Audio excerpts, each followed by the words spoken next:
All right. Here we are with Powered by the Apocalypse, The Veil, Hope Rides Alone, The White Line Nightmare, Episode 4. I am Devin, the Master of Ceremonies, and to my left we have X playing Y. Nicole playing the attached, or my name's Aaron. Kevin playing Whis, the Dying. Peter as Rayleigh, the Apparatus. Ian playing James, the Cannibalized. What? So he said Peter is Rayleigh, blah blah. What the hell is Israel? Let's not boycott it, Let's not boycott it. because that's illegal in Texas. Which we are not in. Perfect opening to the game, guys. Perfect opening. Oh my god. We're sorry, listeners. So, who would like to recap what happened last session? Let's see. We blew up a building. Yep. Killed the only other sentient robot, or semi-sentient robot we found. Number 6. And to be fair, when people say we, they mean me and Kevin. Yeah. A whole bunch of people got murdered by robots for literally no reason. I mean, they had it coming. That was bad. Use fire extinguisher. And then we found some computer, and then we took it apart and transported it back. We also found out that all the robots, even the little turtle guys, all talk to each other in cute little voices. That was so cute. Yes. Everyone had a bit of a mental breakdown that episode, except Yeah. for... A little bit, yeah. I had one.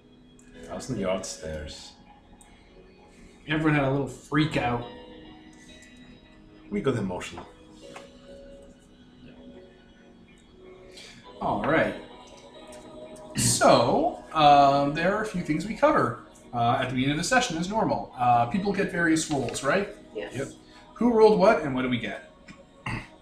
I rolled a 7 on my attached thing, which means that the MC gets 1 hold, and throughout the session you can use it on the "Thy will be done" options. Perfect. Kevin? I rolled a 6, so I get shit all. Perfect. I rolled a miss on my birth, so I get to ask Devon a question. So, was I meant to emulate humanity?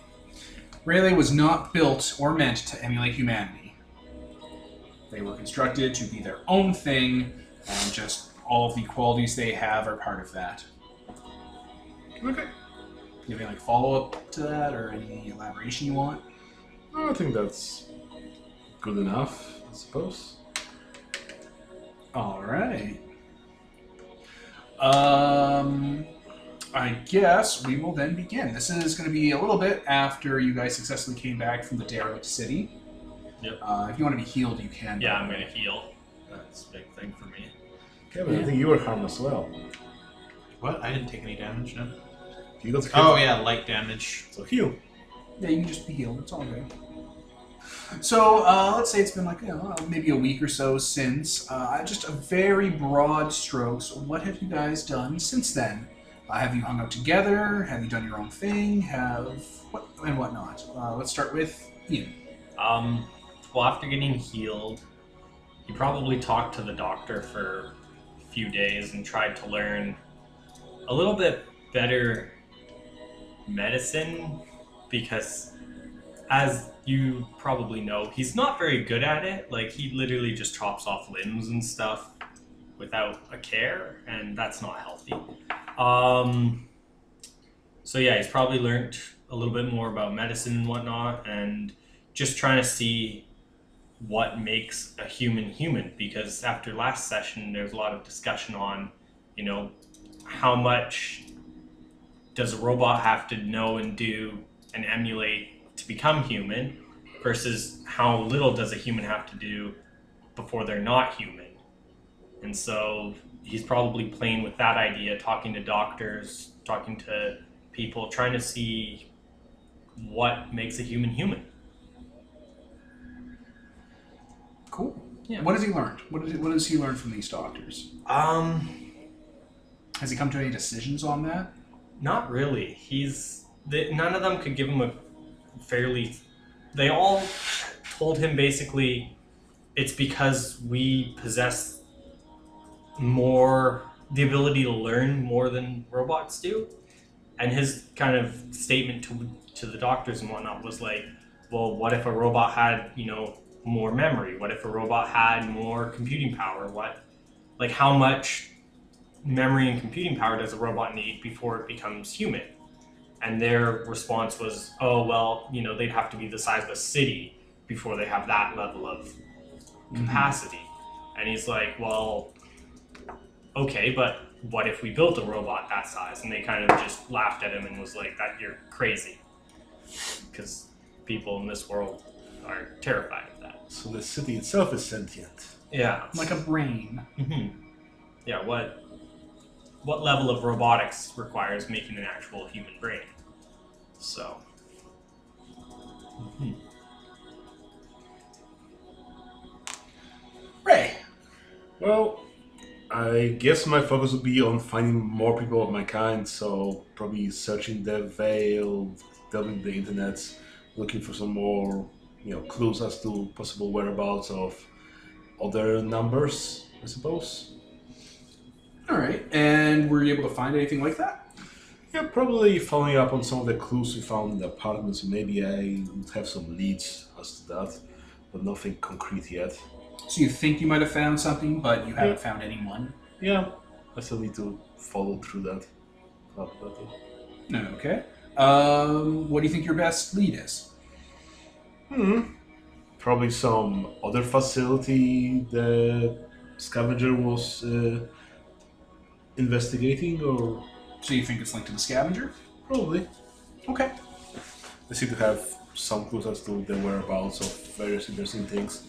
Old caches of robotics, so maybe that will be a good lead. All right. Kevin. We just got rushed to the hospital like a day after arriving back home and kind of spent an entire week just completely out of commission. Nobody's seen him. So we found out that we were doing the rules for your illness wrong. You're actually progressing at a fairly natural clip. Moments of intimacy actually don't stop you from progressing. Does that mean anything for your character? Like, does he get worse or sicker or pick up new permanent disabilities or whatever? Probably, yeah. He's been getting worse, and just being in that other city exacerbated it to the point where it got very severe. Do you think it's like physically visible unless he covers up with clothes? Yeah. At this point, it's been more. Do you think he has like on his stomach a big red robotic eye like the robots have and all the cameras have? Could be. That could work. Yeah. So you're turning more robotic with your disease, or turning more... Devin, What? before we started this game, Yeah. my character knew what he was going to progress to. Yep. That was part of the Geary questions. Yeah. Is if he's turning into a robot, I need to know because it drastically alters how my character will interact. Also, it's an organic thing. It is organic, and you're not turning into a robot. Okay, so I'm like, that is fucked. That'd be interesting. Let's give No, that would be everybody that. holy shit. We need Yeah. to make sure this doesn't spread. We need to quarantine this shit. Yeah. It's also tied into the theme of the game, into the Hope Rides Alone part. Yeah, so that works. Yeah. Alright, so you got like a little dude, like not where your heart is or anything, just kind of near your stomach, Yeah. just looking around. It's made of metal and stuff, but sometimes when you touch it, it feels all like snake skin, like textury, like leathery. So yeah, he covers that up. He usually wears a poncho, so it's really not that hard to hide. Okay. What has he been up to since he's been sick? Painting a lot. Visions of that city, a lot of the stuff that he saw there, that robot in his last moments. Mostly just painting. He hasn't really been able to escape because his family's kind of freaking out and stuff because horrible mutation. How are they dealing with the freak out? Pretending it doesn't exist aggressively. Making preparations, basically, because they're pretty sure he's dying or something's going on. Yeah. Okay. Now, how have you responded to that?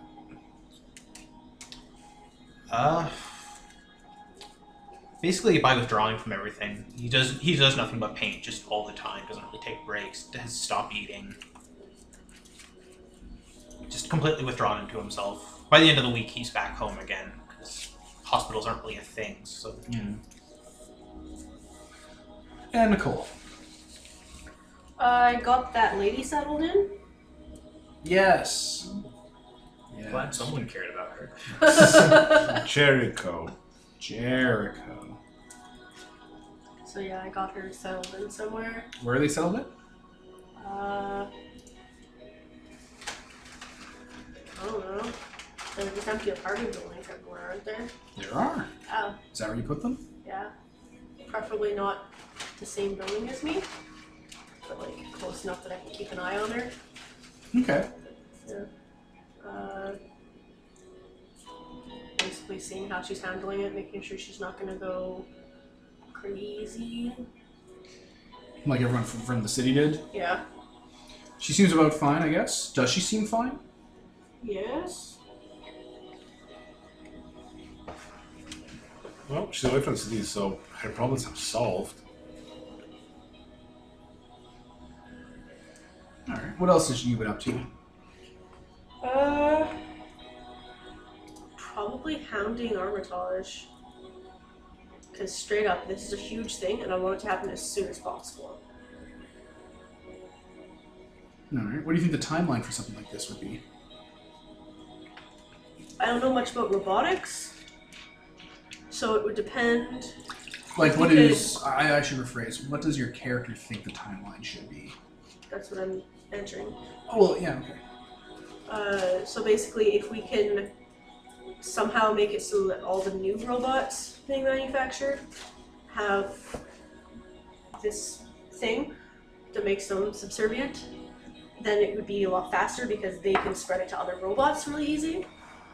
But on the other hand, I don't know if the other robots would know that something was wrong with these ones and try to handle that.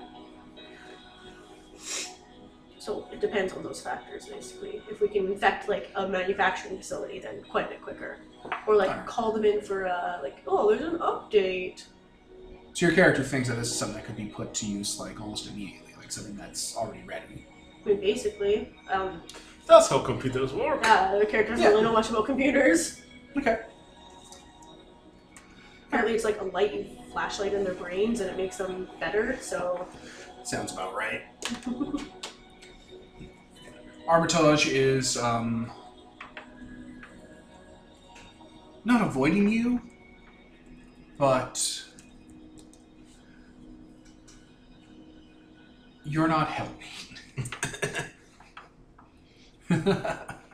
Is it done yet, Armitage? Is it done today? Is it done today? Tell me how I can help, asshole. You're always hounding me to get more involved in the cause, and now that I'm trying, you're being a dick about it? Fuck you. Does that make your character angry? Yeah, it does make my character angry. Is that your primary emotion?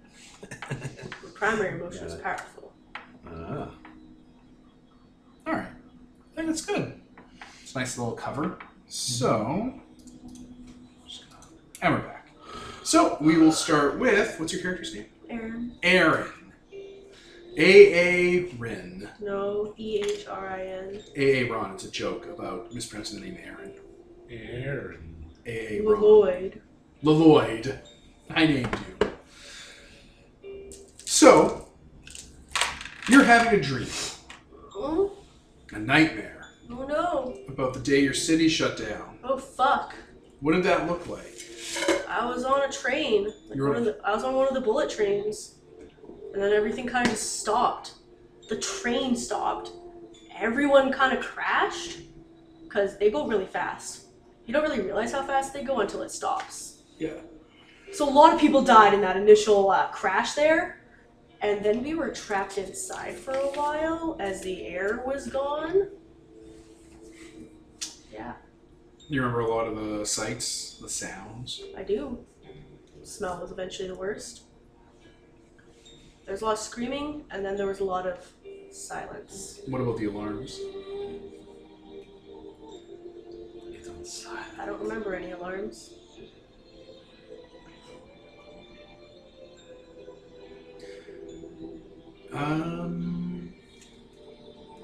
That's because when you wake up, there are alarms. Oh, what's happening now? There are alarms happening. Alarms saying that the city is on lockdown. The same type of alarms that you did, in fact, hear when you were on the train. You would just edit them out because they were just in the background a lot. You're awake. The alarms are going. All the screens are showing like little warning exclamation points and telling you to go indoors and stay off the streets.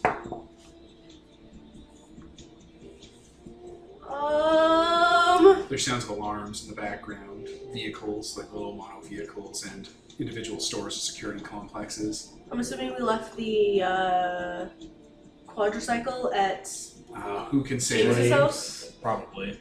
Maybe, who Or- can say? The important part is that you can see small fires in the streets outside of wherever it is you sleep, and people moving out in the middle of the street screaming at each other and throwing bottles. As they do. Yes. But I really need to know where the quadricycle is, because I need to get there now. Well, it's possibly at his place. You hope it's there. You think it's there. He might have left it there. It wasn't a Unless he big... disassembled it and put it into himself. Unless he sold it to someone. Unless he moved it somewhere else for safekeeping. What would your character's best guess be? Best guess is that it's at his place, but Wiss's place has motorcycles. Now it's a question of, do I want to try to grab people that I hang out with, or do I want to go by myself? Who are the people you hang out with? These two, and that is a robot, so it's not. It's not a people. I was actually going to say it's not an emergency food supply. I mean, he's only half of an emergency food Oh, supply. man. Oh, and then And this he's one's mutating. turning into You shit. know I don't- what? Oh. No, we're not None of these helping people you. are edible. Yeah, I'm barely edible, let's be honest. That is true. I mean, for you, just like give you some You also covered cybernetics. your legs last episode. Man, you're just a torso. Yep. He's riddled with phlebitis. Yeah? Alright. Wiss's place is closer, I'm pretty sure. Is it? Pretty sure. Is it closer? Yes. Perfect. And there you go. So you're gonna go to Wiss's place. Mm-hmm. Really? Where are you when the alarms start? Well, Probably, this is not the exact same time. This could be hours before, hours after. probably in my workshop. You know, working on disassembling something. You know, something scavenged again. The noise is getting to you. You can hear it all around you. Well, I guess I go out and investigate. See what's around. What Alright. the noise is about. There are a crowd of people coming out, and they're yelling at another crowd of people across the way. They're getting really heated. One of them's throwing bottles at the other. Well, I guess I just observe from afar and use my judgment to judge the people with this humanity at its worst and, you know, see where this is going. You know, I'm a nice observer here. I don't need to get involved. Okay. Eventually, they start moving down the street towards where you are, and a robot comes out of an alleyway, and they all surge at it and start nailing it to the wall. Okay, I guess I go back And then some of the people in the crowd take a look at you, because you're observing. I guess I start moving back while having an eye on what they're doing. Some of the crowd's fighting the other part of the crowd, like hitting people in the head with lead pipes and stuff. Well, I still have that morality instilled in me by Wiz of not hurting people, so I wouldn't necessarily get into the fight because, hey, that'll be hurting people. So, yeah, I try not to get involved and just move away from there. You hear a high-pitched whine above you from the alarms. There's one of those little flying rotors with the eyes on the bottom, and it's just looking down at you all. That's nice. Someone throws a Molotov cocktail at it, and burning liquid sprays down from it as it crashes onto the street around you. Huh. Well, that's not nice, but... oh well. A bunch of people scream attack and start running at you. Fine, and then I open my high-powered automated laser and, you know, give a round on the floor to, you know, keep them away from me. So show that, you know, I'm armed and, you know, don't come closer. Alright, so it sounds like you're trying to intimidate them. Yep. I think there's a move for that in this system. Oh my. This system has rules. Ultimatum. All tomatoes. Alt-matos. Alt-mottos. So, roll 2d6 plus your emotions. Wouldn't it be more neutralized? No, this is an ultimatum. You're threatening to murder them to get them to not attack you. Oh, that's a 12. So, they have to choose to make you carry out your threat or back down and give you what you want. Yeah. So... yeah, they'll back down. They'll not make you carry out your threat of incinerating them because you're equipped with weaponry. Yep. They kind of surge apart and back into each other, and like people are like throwing like bottles and bricks at you from a distance. Well, I guess I take that as I back down to the building and go up to observe from a far distance, and have only small that I need to look out for people trying to get at me. All right, when you go up to the top of the building, you hear an explosion in the background as the top floor of one of the nearby apartments blows up. Oh. Like out and splits a bit, and like debris rains down. Well, that gives me flashbacks from when the apartment 6 was in blew up, although it wasn't. This isn't as drastic as that other one. Well, hopefully it won't happen here. Alright. Yeah, I try to wait it out on the top of the building, just observing everything that's going around me. Ian, your character. His name is James is probably scavenging, like scrounging around in a random part of the city, just digging up parts. Especially because one of those delivery trucks that delivers food that are like automated is driving by, and like it's driving by like an intersection near you, and then someone in what looks like a scrapped up bulldozer T-bones it and smashes into the side of a building. And there's like a bunch of people hanging on the back of it. They have fire axes.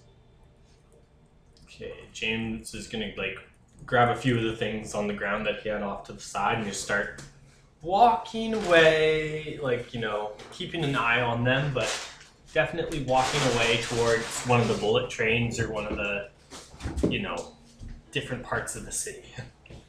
'Cause this doesn't seem like something he wants to do. He also has... Train services have been suspended. Oh, great. Okay. That's why I'm using my magnetic limbs to go on the outside of the buildings. He's probably just starting to take the long hike home then. And he's got one hand like kind of near his hip where his gun is and just ready in case someone comes by. One of those guys had a jaws of life on them. They're using to cut open the cockpit of the delivery truck. Probably sees him ripping out the robot or whatever that's in there. Oh yeah, they're pulling it out. Okay.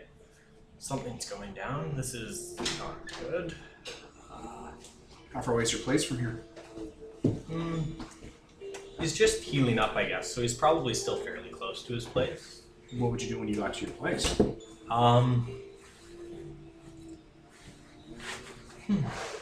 We don't really have radio in this scenario, so... There's the veil. Yeah, there's the Veil, there's radio, there's landline So phones, we there's phone can... booths This everywhere. propaganda. Yeah, I guess. So he probably locked down his place. He's probably got his place fairly well barricaded over the years. Plus, it's a sheriff's office. Yeah, actually. it's an original sheriff's office, so he's Go to probably the vault. added to that and just... So he's locking it down, and then he probably goes and radios Wiss or radios Relay or someone. There's like landline phones. Like that'd be your go-to. Aaron. Yeah, Aaron. Probably radios Aaron and Wiss and Relay and just kind of asks, All right, you call Aaron. Aaron? Hey, what part of the city are you in? I'm at my place. I'm heading over to Wiss's. Okay. What is it? Is shit going down there too? Pretty sure city's shutting down. We need to get the fuck out of here. Okay. There's an explosion in the background as you see that apartment building. Wiss has the quadricycle. It's because his parents technically gave us the motorcycle, so I left it with him. I'll meet you there and we can take it and get out of here. Yes. Bring as much food as you can. Okay.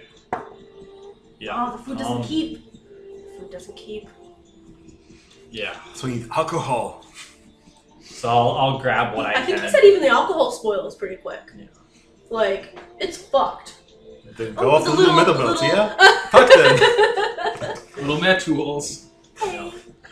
Hey, Yeah. No, I'll Yeah, as you're walking along the building, one's like kind of just nested on the side of it, and it's kind of drilled into its working and built kind of like a almost a satellite dish kind of alcove.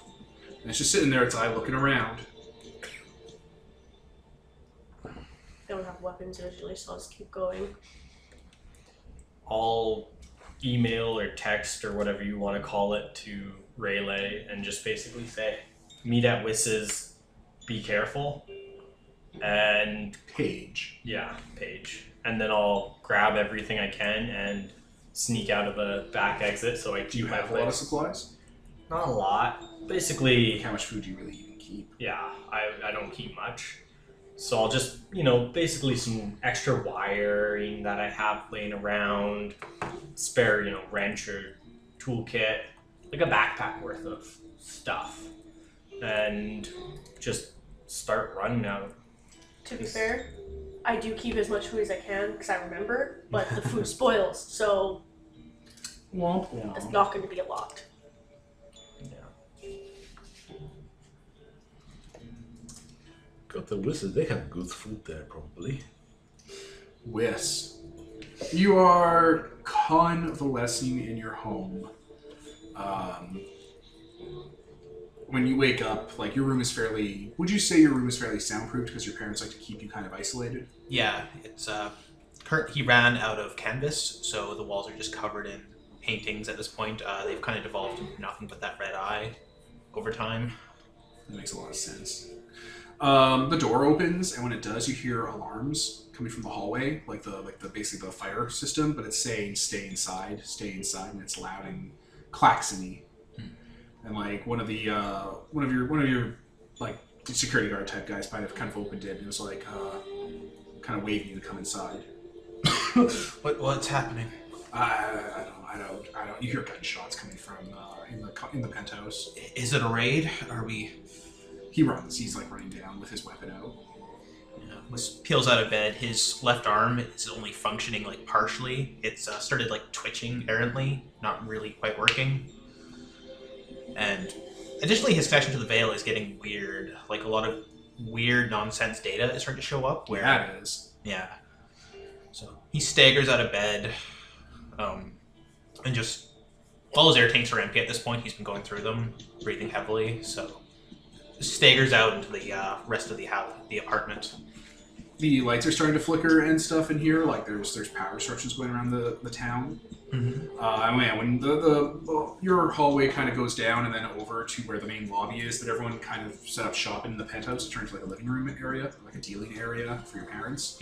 And that guy and another guy have shot several other of the security guards, like execution style. It looks like they were holding hostages. One of the city robots has been shot through the chest a bunch of times by your guys' weapons and is on the ground sparking and moving around. Oh my god, what happened? What's your father's name? My father's name is Isaac. Isaac. Your father, Isaac, kind of shaken, and his hand on an old service revolver that he got out of a foundry, basically calls you over, like moves you over, and they start moving the bodies down the elevator shaft. They just have an empty shaft. They just dump down for the people downstairs. Some sort of rebellion. He's like a hawk nose and glasses on. A rebellion. Why are they attacking us? Why not? No, the not us. The machines, the guards. They're attacking us. The guards started to attack the machines. Oh my god. It doesn't look good, does it? No. Killed on our property, in our house? Is that all that's going on? I'm hearing from I outside. don't know. The city started yelling. Do you think they're shutting us down? The guy just breathes in like he had never considered that a day in his life. Like you just asked him if climate change was real, and he's from Texas. You mean our business? Are they shutting down our business? It's like they built the city on the sun. Man, I was not meant to live here. What are we gonna do? I don't know why these two turned like that. I don't know. I don't know. Dad, we built a vehicle downstairs. You can take Mom and maybe you can get out of here. I have to find my friends. Okay. Just... Wiz starts fumbling for his directions to that abandoned city. Because I think we all have a copy. You can go here. There's still ways to survive there. If the city's shutting down here. Good luck. You too, please. He just gets into the elevator with like that guy that woke you up and just hits the button. You just sent your dad to Cannibal Town. Yeah. He took it. He doesn't know what he's gonna do. He'll survive. He's armed. And he's taking his guards there, probably. He's taking a guy. Yeah. He has to pick up your mom, and he's like, I can't take you. You won't survive the trip. Like he Rolodexed through the decision tree pretty fast. He's like, there is literally He'll die nothing to soon do. anyway. He's probably pretty aware of his huge liability. He's, his prosthetics are acting up. Yeah. And So- plus, you like your friends. So Son, here's a gun, here's a bullet. I don't know. In the city, life is fairly cheap. So it's like, you're going to go out with your friends. That is exactly how you want to live this catastrophe out. Fine. I respect that. And he's going to try and live it out with his wife in that abandoned city. The decision to find how you're going to die comes pretty quick when you live in cities like this.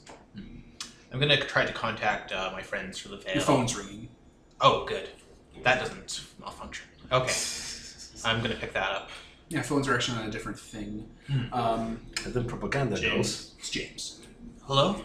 Hey, Wiz, are you okay? No, not really. The city, something's going on. Are you okay? Yeah. Your window that you're at, like you're in the lobby, the windows blow inward as the building next to you, the top floor goes out. Oh my god. You're like knocked over with the phone still in your hand. I knew the family. I have to go. I'll meet you in front of my building. The motorcycle's gonna be gone. Get anything that moves. He just looks out at the shelves and shelves of bionic arms and stuff that are still twitching. Well, I'm meaning like bikes or Obviously. vehicles. I think we still have a few. They might be a bit broken down. You can fix them really quickly, right? Yes. I'll meet you in the garage. I'll unlock it. Okay. Jeez, it's like, since the whole business is abandoning, just take James, put him in the candy factory, and see what he comes up with. Stack everything to himself. I take the stairs down. That's gonna take you forever. No, wait. Stairs down. He stops at the stairs, kind of looks down the large number of staircases, takes in a deep breath, opens the door, walks in, closes it, and enters through the garage door Very good. in one go. By the time you get back up from that, I think you guys will all have converged on the same-ish area. So yeah, you had to go towards the tower that blew up. Shit. That's where Wiss is. Does the object pipe in? No. Is it here? No. Oh shit! Getting twitchy. I just assumed it was here. I didn't even bother looking. You were panicking. I was panicking. So what? There are crowds in the middle of the street, like of people flooding out, fighting each other, and like a lot of them are pulling robots and machines out of the air and out of the ground and just ripping them up. They're calling for blood. You guys will eventually meet up together. Probably in that big maintenance bay in the building. Wiss is kind of pacing around with There's a lot of dead people in here. It looks like people were shot. Christ. Wiss is pacing through the aisles with an inventory list, trying to find all the motorcycle parts. He's bleeding quite a bit from his nose, just looking really off-put. Wherever his, you're watching, because you've seen him, wherever his blood's dripping, when he's not paying attention to it, it kind of just puffs up like it's old and then turns into like yellow, gritty dust. I don't even know what to make of that. I don't even know what it means. Like, his vomit was, like, evaporating. This is different. Different humors. Aaron, you're here. Okay, good. Help me find everything.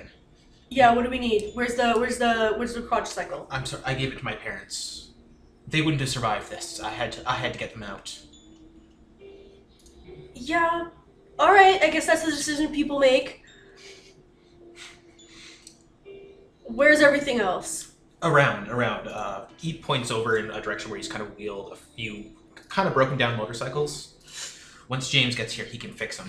Yeah. One of the city machines is in the stacks with you. Like, you just see it when you come around a corner, and it has, like, a ledger out, and it's just copying numbers down, looking at, like, where baskets are. Acting perfectly normal. Yeah. Do you know what's going on? I think I'm gonna, like, look at it and, like, look away and be like, I think it's a rebellion, and I think they're shutting us down. We need to get the fuck out. Yeah, I sent my parents to the other city. If we go there, there's ways to survive. It was their best chance.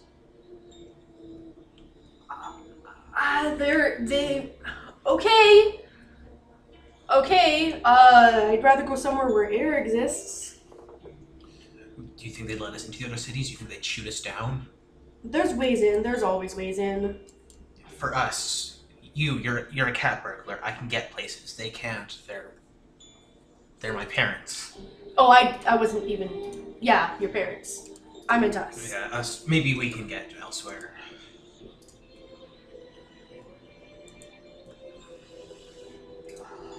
Okay, I'm like scrambling to get stuff. I'm keeping an eye on that fucking robot at all times.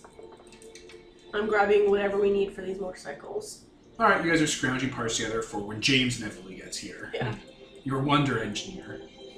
Eventually it stops and just puts its hands on a windowsill and is just kind of looking out down at the crowd staring out the window. Please talk to me. Whis starts going towards it. He's just, please talk, explain. It like turns its head to look at you and then looks back down outside down there. I know you can talk. Please. Please say something, anything. And Rayleigh shows up. Oh, good.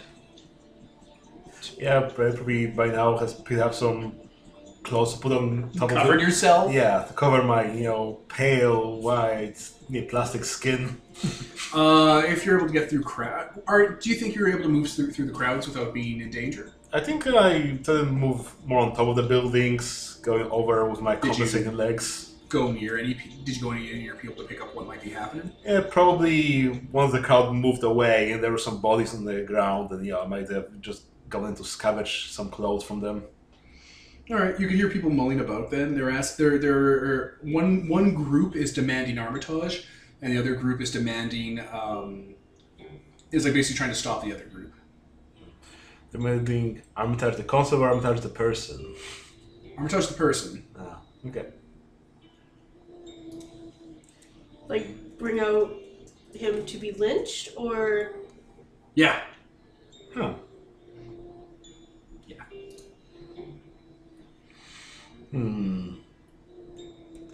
I guess I might drop some information where to find him through some, I don't know, just How would you drop this information? remotely connect to probably some robots that are like broken and say like, oh, Armitage is in this place. They like pick up the torso of that robot and like hang it above them like on a cross and start like charging. Towards where he's at? Yeah. Armitage's last known Location. location. Yeah, they'll torture the Jim Christ out of those people. Yeah. Because I'm guessing that the conversation with Armitage went a little bit sour because he probably still didn't believe like, oh, you're still... Oh, you didn't even talk to Armitage. He went and did other things. Well, then we dropped off. Yeah, well... The conversation you will have with him after this will be very dynamic. That's nice. Yeah, I still feel a bit crossed by Armitage, calling me just a machine, an object that was programmed down, so... You've definitely proven him wrong. You're not a thoughtless machine. Yeah. There's a lot of vengeance in this. I learned this from, Six. Six that got killed. 6 fucking didn't teach you this. 6 was a fidgety little library guy. And he taught him anger. He was sad that he had a gun hand. So Wiss is here while you two are yelling at the robot. Riley? Riley's here while Wiss and Ray. Ray is here while Wiss and Aaron are yelling at the robot. I'm not yelling at the robot. I'm getting concerned and like almost about to pull Whis back from the robot when Rayleigh shows up. Yeah. Whis practically has his hands on this thing. Like, Yeah, like- shake it. Ray, you're here. Do you Yes. know what this is about? You can talk to them. Yeah. Well, then I picked something up from the robots, and I connecting them like, oh, what's going on here? What are their orders? People are rioting, so they're steering clear of the riot until riot control can show up. So, well, I think people started the riots first, and that's why they're trying to suppress them, from what I understand. You haven't The seen a single robots are machine not try. acting. It's only people riding against each other. Yeah, you haven't seen a single robot raise a hand against a person. Huh. So, yeah, it seems that the people are rioting. It doesn't seem that's the city going down. It's some riots in the street between various groups of people. Is there any info on the net? I can't connect. I can't see anything. From what I understand, it revolves a little bit around the Armitage. So people are looking for him, trying to get his blood. Shit. They're just killing random people, though. Up in the apartment, they're just blowing up buildings. What does that? That doesn't make sense. If we're gonna what was going on, then what he had. But they start blowing up random buildings. It doesn't. I don't know what's going on. I don't know why everyone's riding.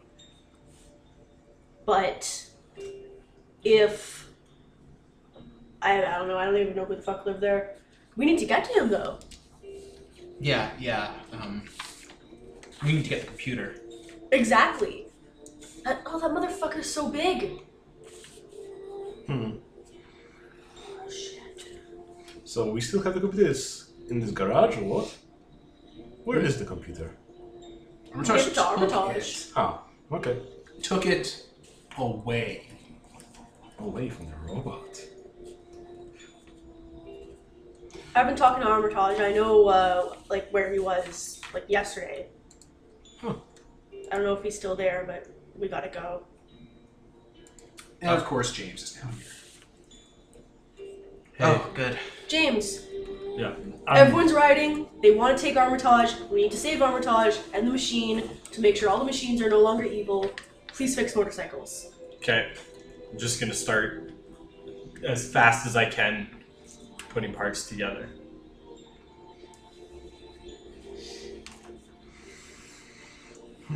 Well, I guess we can try finding out more information about it by going to the Vale, perhaps? Should we do that? Yeah, I don't remember how it works. The wall. Okay, well, the rolling happens after you determine what you're doing. So what is Ray doing? What is Ray trying to figure out? I'm trying to figure out why the riots started and what are some groups that are trying to, accomplish with it. What are people trying to accomplish with these riots? What are Okay. some And manifests? how are you going to find this information? What vector would you be using? Well, I'm guessing some information might have been shared between people that are trying to organize themselves because, hey, connecting over the Veil is a lot more convenient than necessarily talking with each other. So there's probably some residual information throughout the Veil about what's going on, what sort of the plans are, like, bulletin boards or what have you. Well, there's a crowd out there, and they're yelling at each other, and they're like talking amongst themselves. So you could probably zero in on what they're saying and use that as a way to kind of lift the veil over the situation. Yeah. So how about give that a try with lifting the veil? So that's an 11. I'm so peaceful. Fail. An 11. I'll give you good detail when you ask a question or two. So yeah, I'll give you a good answer to a question or two. Okay, so what are those riots exactly about? What are they trying to accomplish on both sides? People found out what Armitage was up to, what the Resistance was up to, and are violently rejecting it because they don't want the city to turn on them. Makes sense. Because if they're afraid that if the authority finds out what the Resistance is doing, that everyone will be punished, and they would rather smother any hope of change than be put up against the wall with the rest of the Resistance for allowing them to exist. The group fighting back share a different perspective. I'm assuming their difference of perspective is it's good? It's good, and I'm going to put this crowbar in your eye socket for trying to stop us from being free of the misery we live in forever. You fucking coward. Also, let's string up robots and kill them. I mean, that's fine too. So yeah, Rayleigh just goes to the window where that other robot is and just kind of looks down at the crowd, and you can kind of see him moving his head in such a way like he's trying to pick up what they're saying and kind of parse it. Yep. And you basically make the connections with the rest of the information you're picking up from the ambient veil. Mm-hmm. Okay. Do you want to ask me any questions because the veil works that way or something? Yeah, sure. The robot who's right next to you, well, they're watching you obviously, but the robot leads its clipboard towards you and kind of gestures like, "What do you think of this?" but doesn't say anything. The clipboard, instead of numbers, it's in red felt pen drawn this robotic sensor eye over and over again, like tracing over it. Mm-hmm. It looks like it's bleeding at its seams and stuff. So, I guess I make a The question through body language is, what do you make of this? I guess I make a question that this is all those surveillance equipment. Yeah, the motif that goes through everything, but this one looks like it's coming out of the page and bleeding because Louise sketched it. Well, it does seem to fit in to the city, so I think it's a good design. You just say that out loud though? Because it's kind of the interplay saying it out loud. Sure. Yeah. Perfect. Say it aloud. Right. He talks about a picture that the robot drew, and the robot kind of looks back at Ray, nods its head, just kind of tosses out the window down at the crowd, just drops it. That's a good design though. He didn't say it's a nice picture. So if he had said that's a nice picture, I wouldn't what the fuck, the robot's drawing a picture? They can do art? Yeah, oh fuck you! I mean, you see a bit of it because they're not right next to each other. It's showed, and if you're paying attention to the robot, like you said you were, because you were keeping an eye on it, you can see that it drew something. Something circular. It drew you can kind of see the picture, and it just kind of after he says, they kind of exchange body language, and it just lets it drop out the window. The fuck was that? So a drawing of a circle. And just starts walking away. I think Liz kind of looks up and then looks down again. like those surveillance equipment you sometimes have, those red eyes that are looking everywhere. And he points to a satellite dish on the opposite wall, for the building across from here, that has one of them in it, looking around. We should go. We should go now. Yeah, we should. It's annoying that I don't know out of character what he's gonna be, because I don't know how I should be reacting to things. Fear and disgust and horror? Revulsion! Revulsion. You gotta pause because Peter just... Oh, I was gonna. Okay, we're back then. Okay. James has finished putting a bunch of motorcycles together and haphazardly, done something with them. And I'm actually gonna scrounge to see if I can find some extra spare tires and whatnot. Sure. So 5, 6, 7, 8, and I am definitely scared right now. Okay, and using You ready to die? that gets. Oh, I did. I just hit a 10. Perfect. So I get some primo stuff. get a +1 going forward on my junk roll. So I probably found some nice, motorcycle tires that don't have a lot of wear, don't have a lot of damage on them. And So James, while working on the thing, decides, oh, there's a good part. I'm gonna put it in myself rather than on this thing. no, he's panicking. He's building the motorcycles right now, and he's grabbing some spare parts because he's worried about everything. He's freaking out. Hey guys, I put the motorcycle into myself. Yeah, pretty much. See ya. 5, 6 Plus emotion. plus emotion 0. Do I get? Oh, plus omni tool, so 7. So Wait, if you're using the same emotion, then don't you get the bonuses from underneath? Oh no, never mind. That's not how it works. Never mind. We already went over this. yeah. So I get 7. So I choose 1, which means I'm going to. Maybe the thing that hurt. It's not going to harm me, and so it will have a negative tag. And it will harm you because you want to make this a cybernetic. Because I always get a cybernetic. That's my ability. Yeah, so I'm gonna get a negative tag with it, and I'm gonna put them onto my. Basically, you guys see as he's building the motorcycles, James grabs a few wheels, and he takes like a crowbar or a piece of rebar. Sorry, not a crowbar. Piece of rebar, and just jams it through his leg, jams it into the wheel, and ties some wires around it. And all of a sudden the wheel starts spinning on his leg, and he's gonna give himself, wheels for legs so that he can move faster so he can get the heck out of here. So I'm gonna take the tag vehicular. Sure. And I'm gonna give it the negative tag. Looks goofy as shit. No, can become a car. no, I'm gonna give it The tag lesbian. For listeners' reference, there's a show called Utena, and it's this whole thing, and it's a totally appropriate reference. No, I'm going to give it the tag fast deterioration, so it's going to basically be destroyed in less than a day. This is not designed to last. We have to put you up on cement blocks.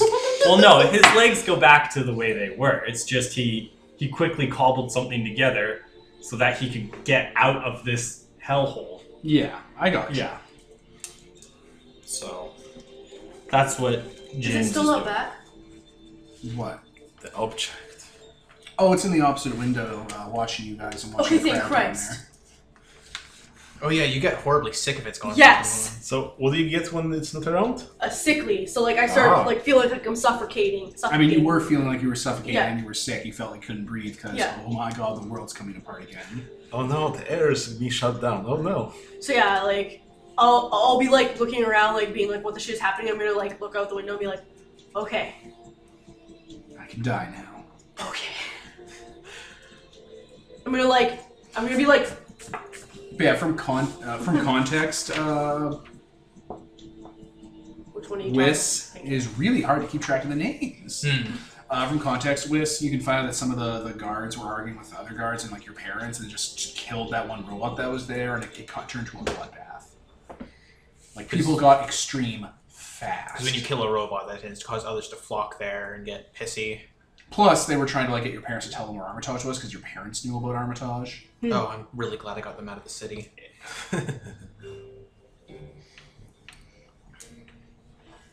Oh, when I see it out the window, I'm gonna motion for it, get the fuck over here.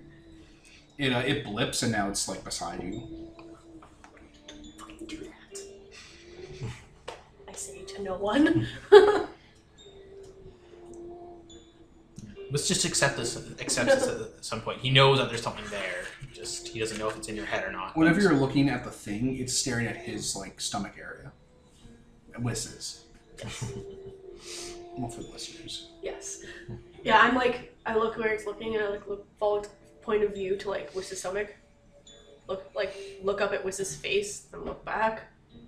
Yeah, this is just staring straight ahead. It's obvious he's looking at stuff in the veil, but it's Looking more sick. very nonsense. Your ghost basically moves its hand, and there's a fair amount of one of the nearby filter fans blows super fast outside in the alleyway, and that paper comes off the clipboard, floats through the air like a paper bag in the air, and like hits the windowsill right beside where Whis is staring off, and like it's like holding there by the wind, and you can see what the picture was of. Like it was like an eye coming out of like the page, God. and then it flutters away. Whis, like, it took a moment to register, just kind of lifts up his arm and smashes through the window.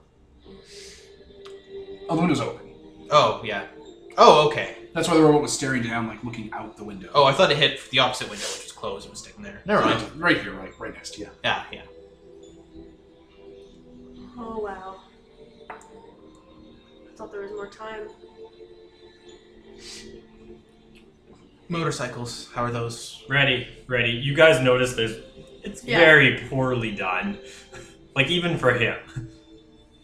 So, yeah. No, they're ready. They're ready. Let's go. Let's go. As you guys are leaving, like getting out of the garage and the motorcycle, that same robot and another one basically have like poles, and they're like pulling the grating down and like closing out this place. That makes sense. They don't work for your house or anything. They're just here. Well, there's a lot of stuff that they can use even, because they recycle parts and whatnot. So. Generally not from people though. No, but from his parents collected all sorts of robotic parts and whatnot, right? Yeah, they don't really do the scavenging thing. They just pull entire blocks You down. need to That's lock fair. down everything because hey, it's safer this way. Yeah. It also feels a lot less weird now that we know they're intelligent and thus doing everything with a purpose. Purpose. Yeah. Sort of. I like drones. So yeah, I guess we're just heading for that club. Armitage took the computer to a city shut down piece of infrastructure. For reference, it is a power center. So I guess we're heading there? Yeah, basically they built walkways and they work on the second floor of it because the main floor is like just off limits. They don't work with it, but the second floor is kind of like a loft working area, and they kind of put out bridges and stuff to get to it. So you can't really get in from the ground floor. You have to go up a building and then go across. As you're going through, though, the streets are chalked with like a few dozen dead bodies. There's vehicles that were like hidden around the city that have been flipped over and like axed open. Bullet wounds, melee weapon wounds, robots everywhere that have like workers just been pulled out and opened up. You need to keep your fucking face covered. Well, really? I was already covered Okay. before I came here. All Yeah, the just rags and whatever. You just need to keep it that way. Yeah. These things that have been torn open, are they being like harvested for parts, or are they just being ripped apart? Oh, just ripped apart. Like a lot of them are just left damaged. Like one of them's like just leaned up against a burned out car with its lights flickering. Its little robot hands are basically holding a stomach wound.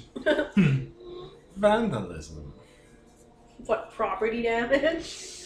Oh, Nicole. Okay. And yeah, just the exclamation point alarms going everywhere. Bleep, bleep, bleep. Stay indoors. If this goes on long enough, it might though. So we need to get out of here. We need to get Armitage, figure out what's going on. If we can do it, we can do it. If not, We need to leave. still. We need to get him out of the city so we can finish working on this. Yeah. I mean, you think he can work on this without the computer? We're getting the computer as well. We have to get everything. This can't go on. Do we each have our own motorcycles? What did you do? I built probably one larger motorcycle that can hold two people and one smaller one, and then I'm literally driving on my legs. So I've got a motorcycle with a dinghy, motorcycle, and you. Yeah. You're pretty fast though, aren't you? Like, right? I've got compensating legs, so maybe. Not necessarily as fast. No. I'm just you're saying- probably sitting on. I'm fine with sharing a motorcycle as long as Whis isn't sitting behind me. Whis, Yeah. you don't want to trust him to drive right now. So probably. Yeah, so Whis is probably in the sidecar, Yeah. and you're Okay. on the motorcycle. I thought there was a Whis is in bitch the- seat. No, Okay. no, it's a little like sidecar thing. Okay. And So it's then- cold. It is. It is. It's Yeah. funny and sad. And then Rayleigh has his own motorcycle, and then I'm driving what looks like a really shitty Segway. Does look like a Segway. Hoverboard. Just a reference. I know I might have told the story before, but do you know how the inventor of the Segway died? Yes, he told us that. Right off the Grand Canyon. The inventor of the Segway, while riding a Segway, Well, riding is a Segway. Segway. reversed one off, put one in reverse, and accidentally fell into the Grand Canyon. That's nice. He did the goofy scream as he fell down. Yeah! The Maui scream. Yeah, you guys keep driving to the power plant. As you do, your HUD ray is starting to pick stuff up. Like you're identifying that robots have been trashed or like hazards and stuff. One of the alleyways looks kind of weird because you see a robot being dragged backwards into it. Like you just see it's being pulled in. Nice. I'm going to use my amplification multi-spec eyes to have a better look at it. There's another robot in the alley, but it looks different from the one that it's hauling in, and it's just hauling it in. There's a cluster of other ones there, like 3 or 4 of them. I guess I tell him to clean away and I swim around there to check it out. Need to check something. Okay. You go into the alleyway, and there are about 3 other city robots, with the metal emotionless face plates, the clothing and stuff. Their clothing looks like a little, wear and teary and dirty. You never really see them that dirty. It looks like they, maintain themselves and stuff. But these ones look old and worn, and their faceplates have, rust marks burning through them, and their optics are flickering, like they haven't been maintained. A few of them even have replacement arms and stuff and patches on them. And they're just hauling one of those robots in that's not quite dead, but it's been pretty damaged. I guess I wave to them like I wave to all the other robots. They look up and they all wave at you. You're different. Do you walk up to them? Yeah, I stop my motorcycle. Well, a bit ways away so they can just jump me and take me for spare parts. So I can take my face down to show that I am also a robot. You look different. So do you. That's right. Are you city robots or are you created for a different purpose? We were all created for a purpose. It is purpose that defines us. Do you guys want to be just close enough to hear kind of this? With your very cyberware? I mean, that'd be great. Yeah. Just to be infuriated by it? There's been similar robots before that look like city robots, but they weren't city robots. Sorry? What were you saying? I've met robots that look like city robots, but weren't city robots. And you sort of remind me of them. I mean, where else would a robot come from? To say that? Yeah, it said that. That's a very odd way to talk for a robot. Is it? I mean, come on, man. Talking in general is very weird for a robot. Yeah. So. Anyway, that's what they said. I think some people might be assembling robots from parts and changing them. Robots aren't made by people. Most of them aren't. Yes. None of them are. Oh. Well, yeah, I guess I just have, Have you ever seen have you ever seen a citizen create ore from anything? I guess they haven't. No, they don't create much. They don't make, they just take. They repurpose. That's right. Okay, so while that's going on, look up and down, see whether there's any clues to that, or if they're just some, city robots or what have you. What other type of robot would there be? An intelligent one. Have you ever seen a robot made by somewhere that wasn't the city? Well, I don't think I have any exact answer to that, because I don't know how I was made or how 6 was made, really.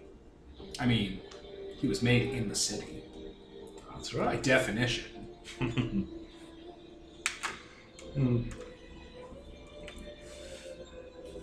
So there is a way for me to like connect to them to the wireless interface and figure out whether there's more to them or is that. I mean, the best way to do that is interact with them. Yeah. Two of them are pulling that damage robot up and like leaning up against a dumpster, and like they're starting to like kind of take a look at the damage and pull broken parts out. What are you doing with that robot? We're fixing him. A light has gone out in his head, and we're going to take it back and replace it. To the assembly? Son of a whore. To where? To where the robots are assembled? No, just here. Oh, We have spare parts nearby. interesting. Can I help It you? Yes, you may. It's difficult. As you know, we are all built differently. That's right. No part really matches. We are all unique. That's right. So I started going, helping them out, seeing what they're doing to the robot is different to what. They're just trying to fix it. Okay.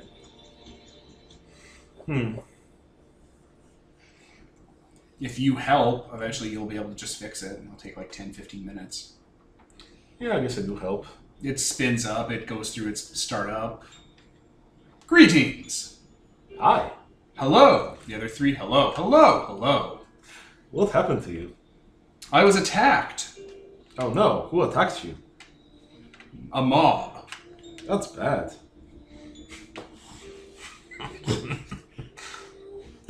What you're saying, all the other three are saying as well. Like they all say it in different intonations and different kind of words. You're so much alike.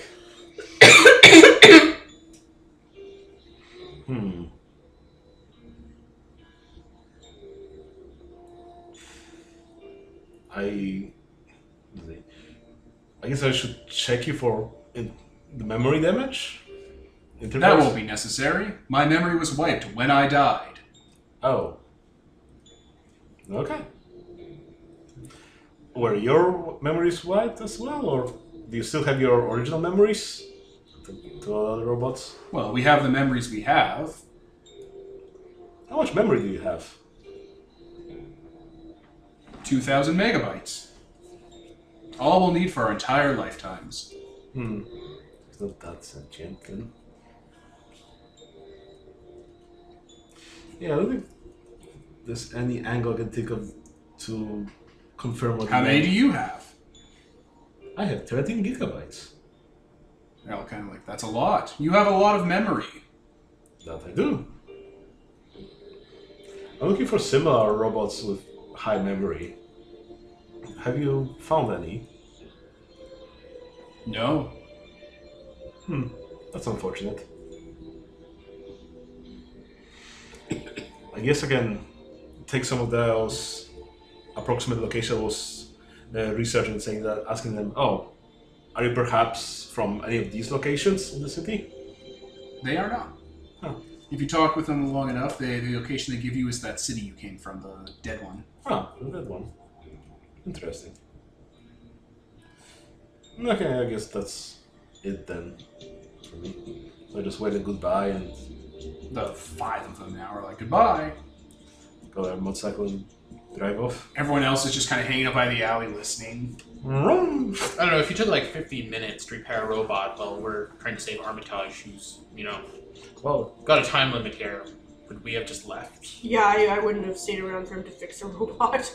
I'd been like, oh, okay, he's on our side. James probably would have stayed, but not because he cares about Rayleigh. No offense to Rayleigh. It's more he's as to observe how the robots are behaving together or yeah. He's more trying to figure out what the regular robots, what level of sentience they have in comparison to Rayleigh, and Everything is built with a purpose, and purpose is what defines its levels of sentience. Yeah, and then what level is that compared to a human? He's very concerned here as to what's going on. Yeah. So he might have stayed. He might have told you guys to go on ahead and he'll catch up, kind of thing. Yep. Okay, so I guess we come down together and go forward. So Yeah. you guys probably arrive at the Armitage location first? You arrive at the old power center, and you basically have to like start scaling up the other building to get in through the roof. The front entrance is like heavily barricaded. Okay.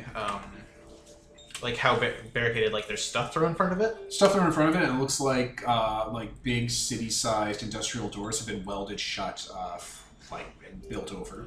Shit. Can you unweld those? No, but I might be able to carry you. And that's like the ground floor, but like the entrance that people use is the second floor from like the roof. Okay, can I see any accessible doors that haven't been barricaded? No, here? the entire first floor was long ago sealed up. What about the other floors, though? Just anything? Or? Oh yeah, the second floor is totally open. Okay. Yeah, there's signs everywhere that are like basically danger, like electricity signs, like the triangle with a little lightning bolt through it, just everywhere, and like warning, like actual like steel warning signs just around the entire front entrance. Okay. Yeah, if you can carry me, then I'll just hitch a ride. Okay.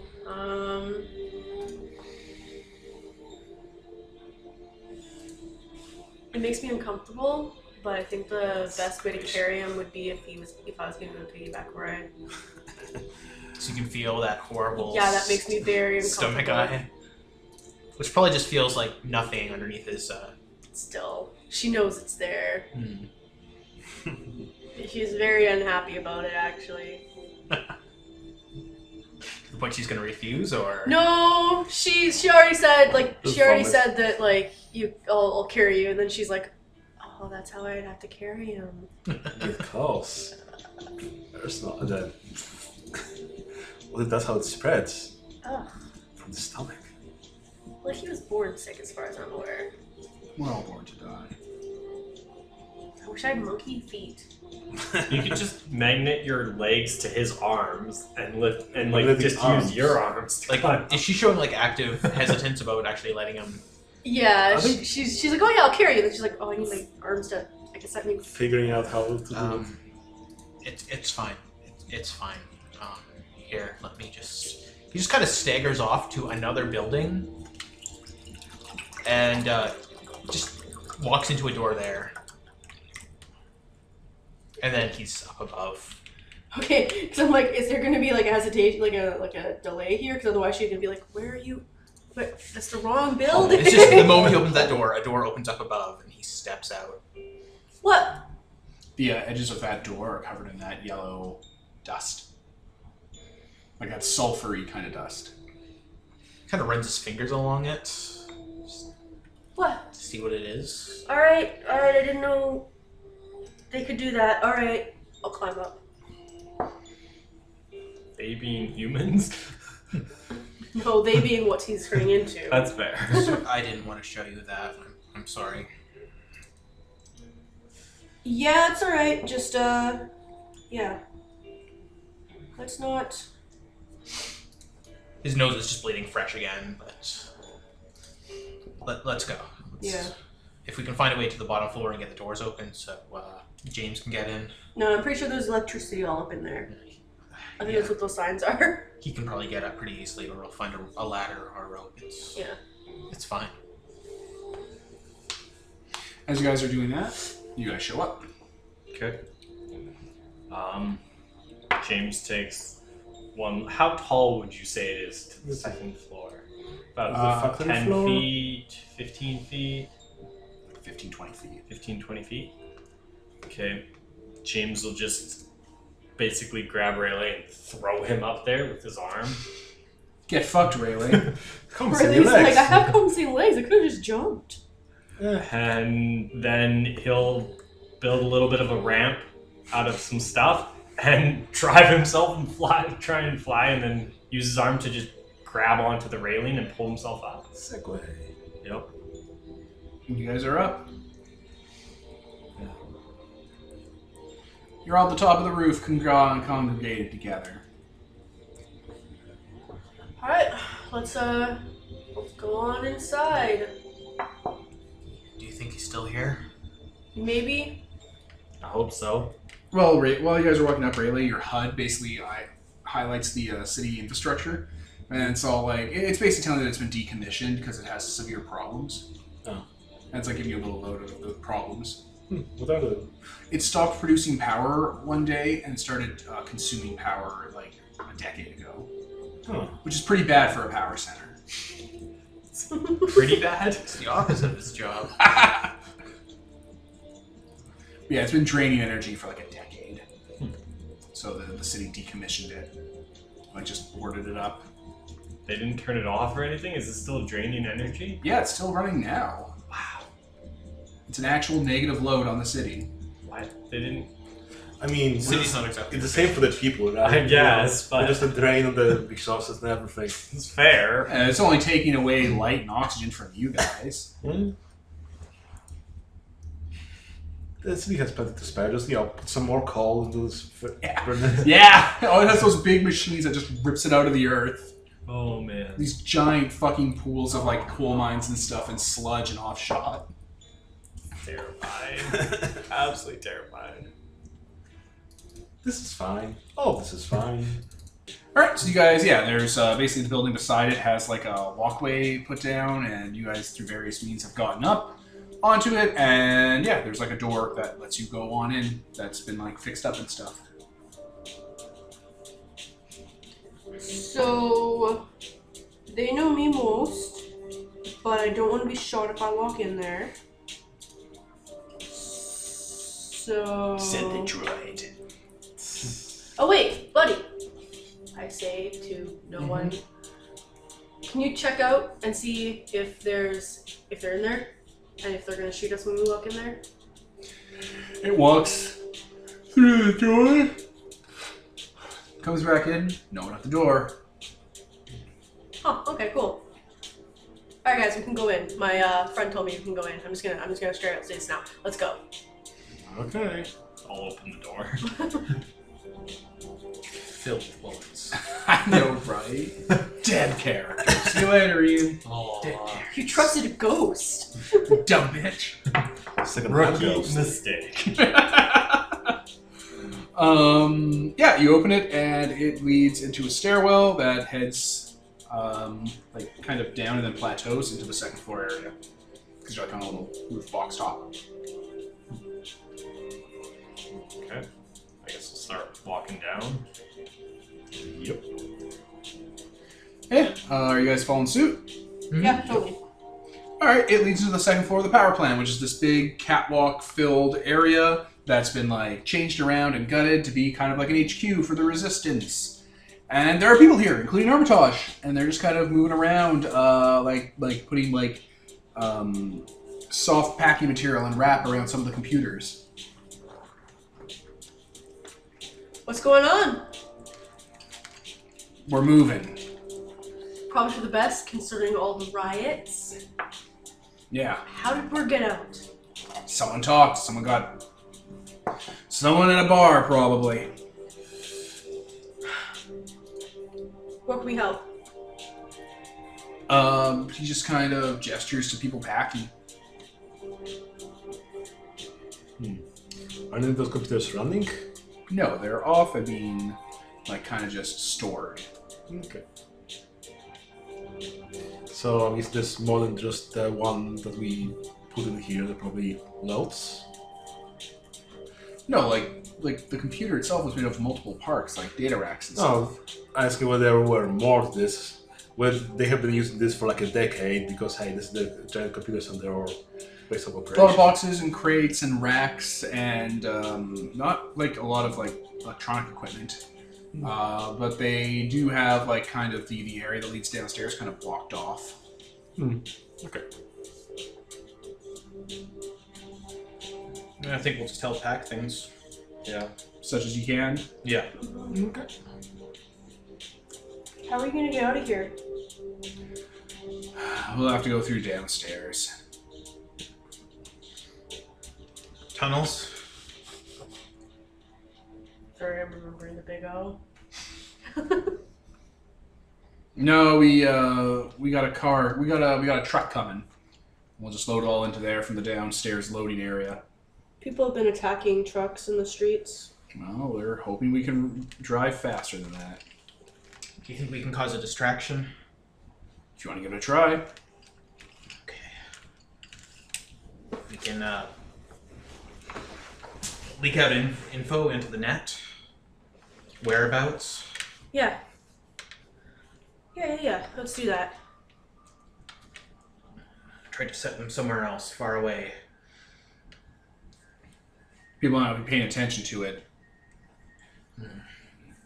Folk tend to ebb and flow with... people tend not to pay close attention to it when they're riled up. They follow the crowd. Something more physical than the billboards. There you go. Can either of you hack into that? Looking at James and Riley. Really? I don't think I can. Never tried though. If people think they're protecting the city, maybe they'll think the city's working with them. So if the billboards start pointing them somewhere, they might just follow. True. Really? That might be a bit tricky because how far can you connect really to those billboards?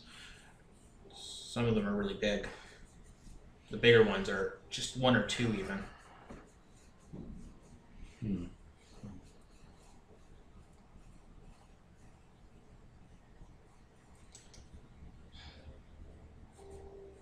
Like this would be on you, really. How long? Turning to Armitage. How long do you need before the truck gets here? Hour, 2. What if some of us go and... I mean, we can use Rayleigh as a pretty easy disguise and just say the city sent this one and he's pointing us towards Armitage. It's a bad idea because people have been tearing apart robots. Yep. Well, the ones that are on Armitage's side. But they're everywhere. Well, The billboards is the best idea. alternatively, a second vehicle cover it in propaganda and had to drive the other way. People might think Armitage is on it. That's true. If it goes fast enough, they'll chase it. I think... Sorry, I think both ideas is the best bet. If we can get it, if maybe you two or me and you work on building or getting a second vehicle, and then 2 people work on getting the billboards. The more distraction, the more things we have, the more likely we are to escape. There's probably more than enough crashed vehicles around that we can just fix one up a bit, Yeah. get it working again, and paint it. Yeah. Or there's just propaganda vendors around here, probably. True. True. Riley hasn't answered whether or not he can connect to it. Billboards. Haven't tried. Probably could. Okay. Okay. I'll help fix up a car. Wiss or Aaron, do you one of you wanna cover me? I can come with you. Okay. Thank you. If you two want to stick around here and figure out the billboards, see if you can do something about that. Where are we gonna be leading people? Anywhere far enough, or point it towards the truck. You can keep in contact with us through the veil, right? Or the net. I'm assuming. Yeah. Yeah. So if you can just keep pointing them in our direction. Okay. We would need to know where the truck is going to know where to point them away from. We'll let you know when we find one, I think. I mean, their truck. Oh, their truck. Yeah. Because we need to go the opposite direction. We're probably going to take it onto the road. You're heading to another city, another section. Something like that. We have a place outside the city that we try to use sparingly. What direction? It gives you a direction. Okay, we'll go the opposite of that. I don't think anyone's going to follow them if they can get out of the city bounds. Yeah. All right, let's go. I think the best billboards. This one takes up like an entire side of the building. Those guys are. The ones They'll on get your skyscrapers. Yeah. The ones that show above everything else. All right. Co-opting those billboards will probably require you going to them physically. Yeah. Yeah. and she's a good climber, so she can get up there really easily. All right. So, which team's doing what? Just to recap. We are building, and James and Wiz. are Yeah, building. sorry. James and Wiz are building a new truck and making it look like it is Armitage's truck, and figuring out a way to drive it away without one of us in it. Just put it on one of the straightest roads and attach a brick to the gas. Pretty much. Yeah. Lock it so the wheels stay straight. Yeah. And just, send it down the highways. Nobody really uses those, especially during, right now, so. Yeah. There you go. And Riley and Aaron are going to be dealing with the billboards. All right. So you're heading to one of the tallest billboards in the area. Yeah. Right? How you getting there? Both of us can basically work our way on top of buildings, or on the sides of buildings, which is safer than not floor level right now. So that sounds like the best option. Okay.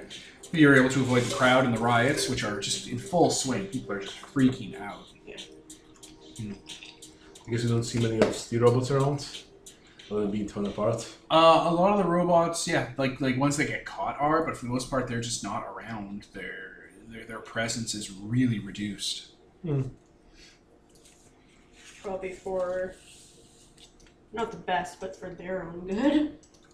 I mean, just people be riled up. That's not much of their concern. So yeah, eventually you'll be able to navigate to that building. What is your plan for getting inside of it, or getting to co-op the? Really can connect to things. Yeah. You're gonna have What remote. is Rayleigh with you? Yeah, Rayleigh and me are going. Wait, James and who were building the? Those two are trucks. James and we Wiz. two are billboard. It's hard, guys. It's hard to keep track. It's been 4 sessions, Devin. Okay, so the billboard is large. It's the entire side of the building, and the room that basically processes it is at the top, it's the top kind of floor, basically. Okay, so I guess we need to go there. Get out Yep. the building. It's fairly easy to get inside.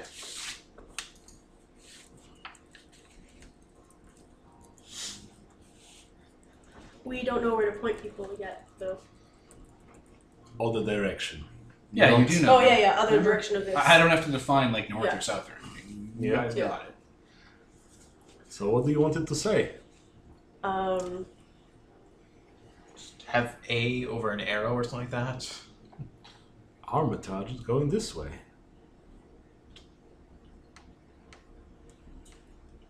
Basically, maybe say the rebel or the terrorist. Words like that the city uses. Unfamiliar. Because what he's looking to do would probably be considered terrorism.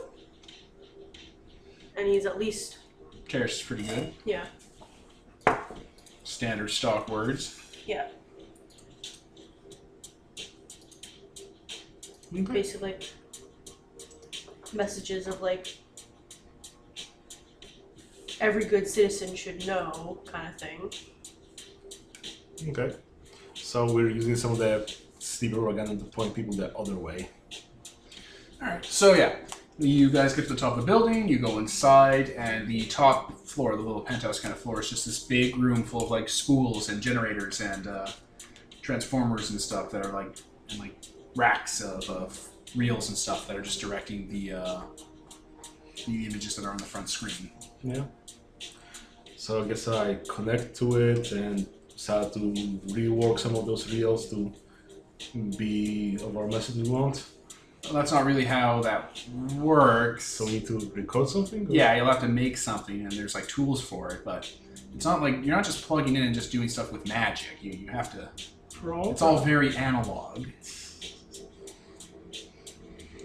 So like you have to actually get some fresh blank reels, which are in the room, and then you have to spin them up on one of the recording things and actually put it together.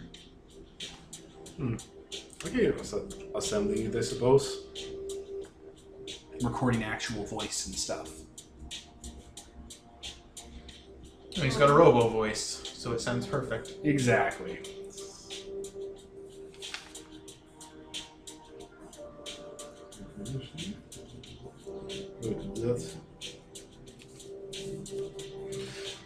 So yeah, that takes some time. There's nothing really to get in your way. There's nothing to complicate this. You're going to put together some sort of propaganda misleading thing. Yep. I guess I'm gonna like strip down the thing and show myself as a full robot and point in that way. Mm-hmm. I've been sent from the city. The terrorist is that way. Alright, yeah, you start playing on a loop on the billboard.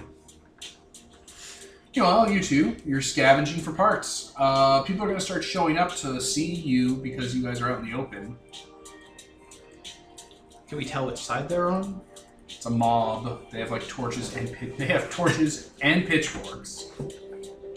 Just picks up a torch and kind of uses that as cover. Well, they were trying to find a crashed vehicle that's not in too bad of shape. Yeah. There's one. It looks like a food transport of some sort. It's been fairly messed up.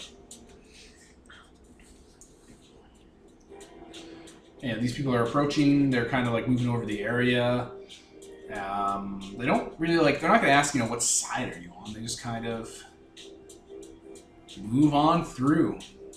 Yeah, if I catch them looking at us, I just kind of nod in their direction, kind of an affirmative. Don't say anything, cause Yeah. Mm-hmm. And I'm just gonna start working on the vehicle as fast as I can, switching out parts and yeah. And I'm gonna try to find paint or something to kind of slather on the side of the building or the truck bed, and cover up the actual logo on it, and just maybe find red or some other kind of paint for an A. Armitage would probably try to make his truck look not like his own truck. yeah. So if you cover up the logo but kind of make it so you can still see the logo through, it looks like they're trying to hide what the truck really is. True, yeah. Yeah, make it look like they were trying to make it look not suspicious. Yeah. So just cover up the logo and all that, and kind of black out the windows a bit. There you go. And yeah, I think once you get it fixed up, we'll just have to find a highway to drive it to, and then get it on auto. yeah. One of the problems you're going to run into is you're going to have to clear off some of the highway around here because that's where a lot of the damage has been done. Big What shovel kind arm. Okay. on front. Shovel.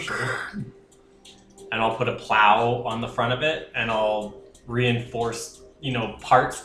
I'll make it a patch job, but reinforce parts of it so it looks like more of it was reinforced than what actually was.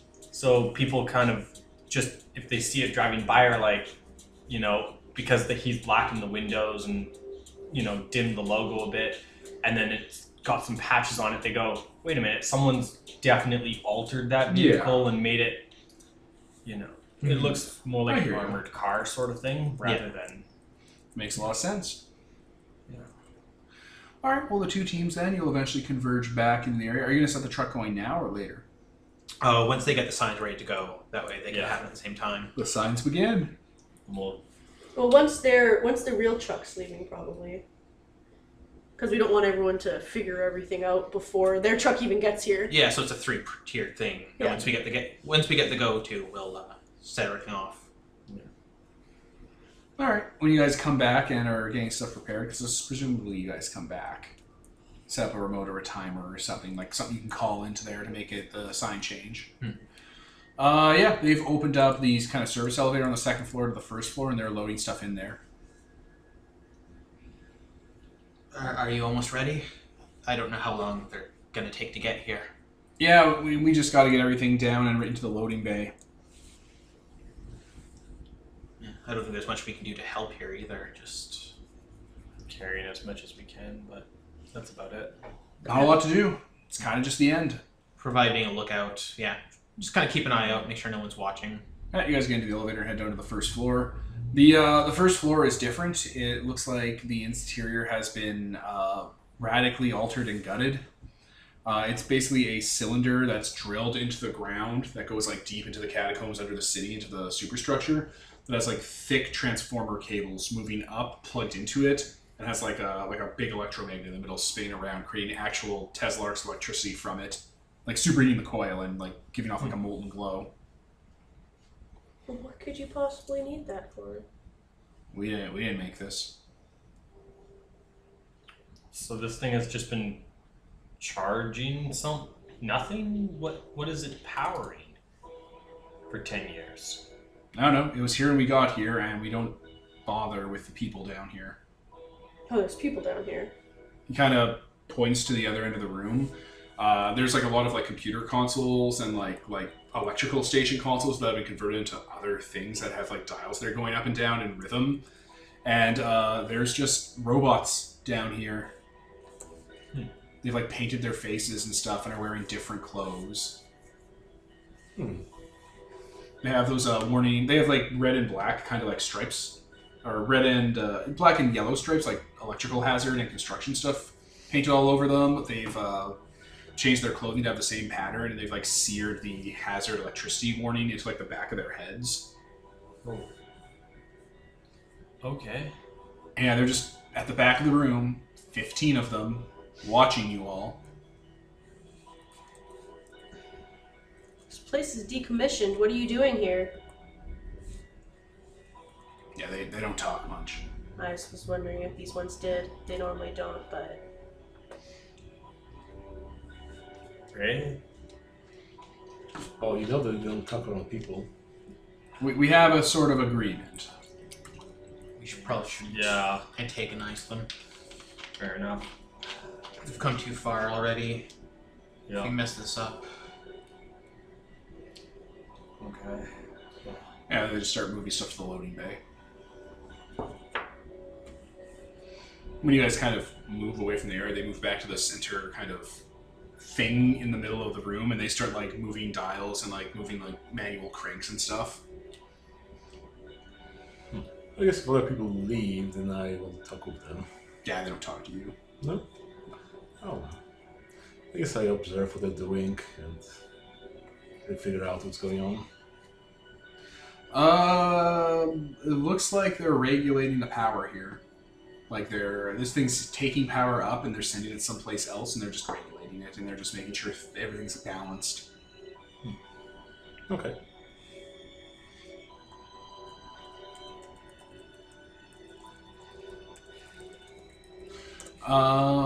It takes about another hour for you to load everything into the loading bay. Eventually that truck shows up and they have to like start pulling the door open, which requires a lot of work because they have to unweld everything. I'll help them with that. Yep, guy pulls backs in the truck. It's making that backup noise trucks make, and they just start loading equipment on. Okay. So, what are we gonna do? Are we gonna go with them? I don't know if we can help much after this. Well, I don't think you want to stay in the city at least for now.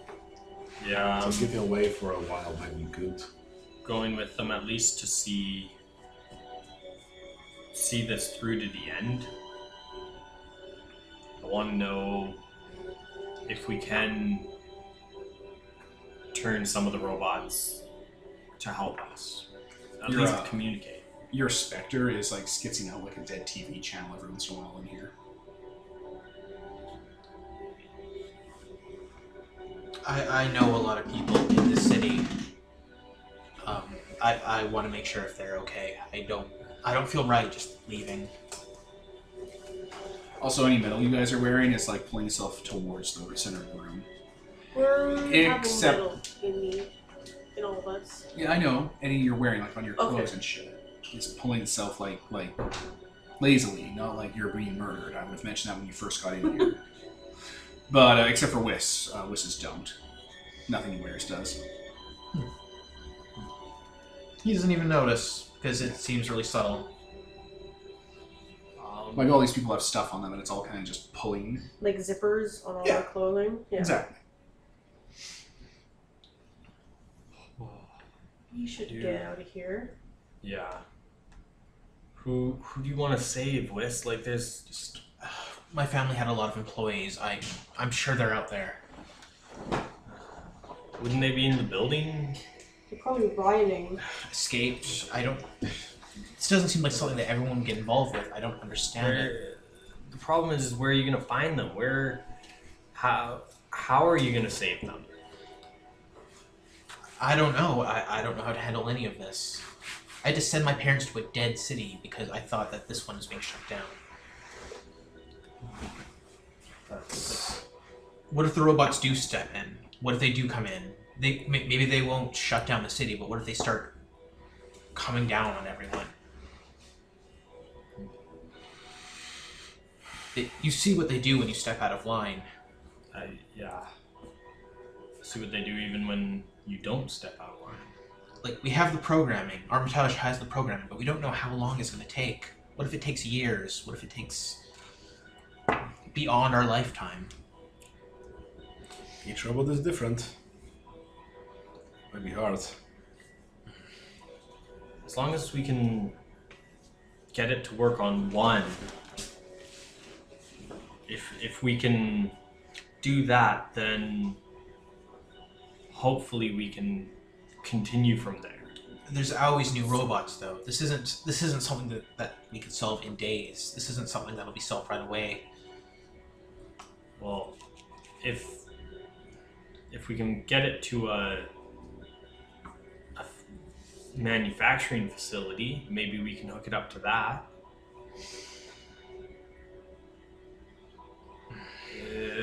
I don't know.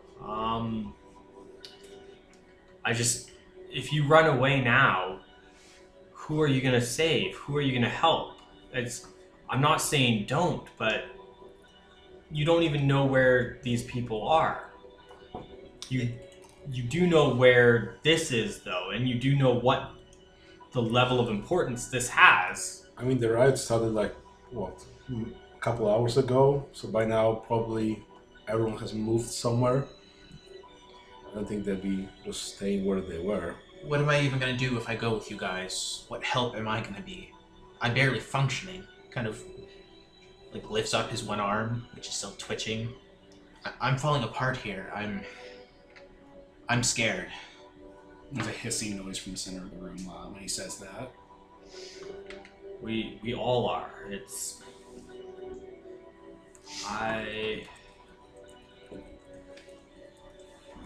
You've seen a lot of things working with your parents. You have knowledge that some of us don't. How much help? You say you're not much help to us because you're not physically able, but how much help? What are you going to do to save someone getting dragged away by a robot? What are you going to do to save, like... It's not just that anymore. I'm scared of what I could do to you guys. I'm scared of what might happen after what happened in the city. I don't know what's going to happen to you, but I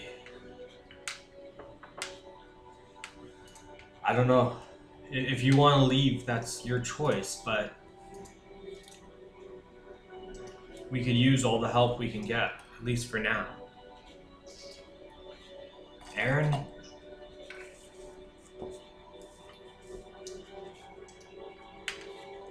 I don't know. We do need all the help we can get, but also where Whis is going isn't somewhere where we want to be. Well, he's dying. That's... right? I mean, it's something I haven't seen before, but he's dying. Just kind of stares and then just doesn't answer. Like, he almost looks like he wants to answer and then doesn't. Erin looks like she's not answering because it's not her thing to talk Yeah. about. He's... If he starts to hurt, like... if you start to hurt people, we will deal with you. That's comforting. Well, what do you want me to say? We're kind of in a crisis here. You're right. I wish I could comfort you. I wish I could help you. I'm not a doctor. I'll come with you guys for now. I don't know if I'll stay, but I need to. Oh, God. The center thing in the middle of the room has opened up.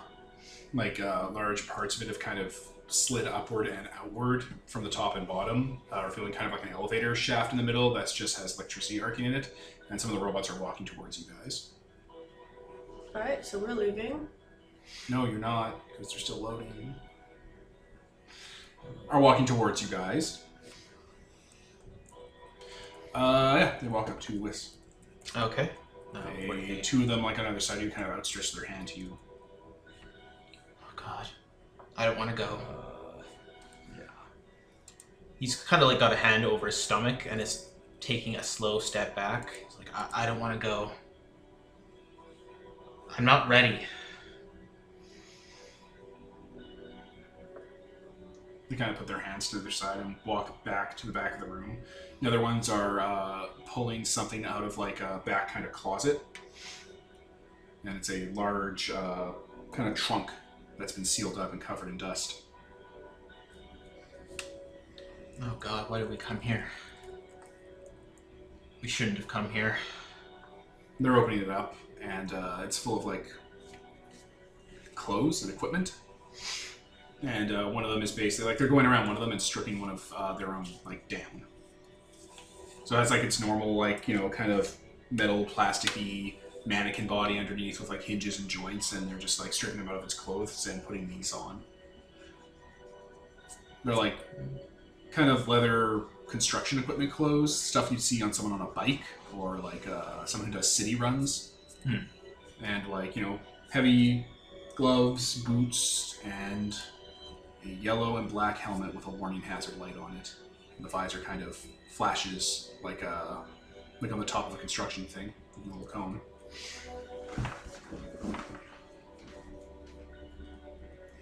Does that mean anything? Do any of us recognize it, or? Yeah, it's weird, man. It's ritualistic behavior.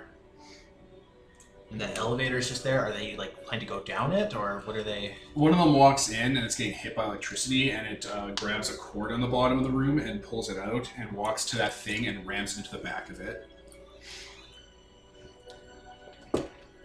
And like all the power indicators you can see, Ray, are like going down. Like this thing is balancing in the negative. Like this thing's eating up power. Oh, so that's like 6 of it.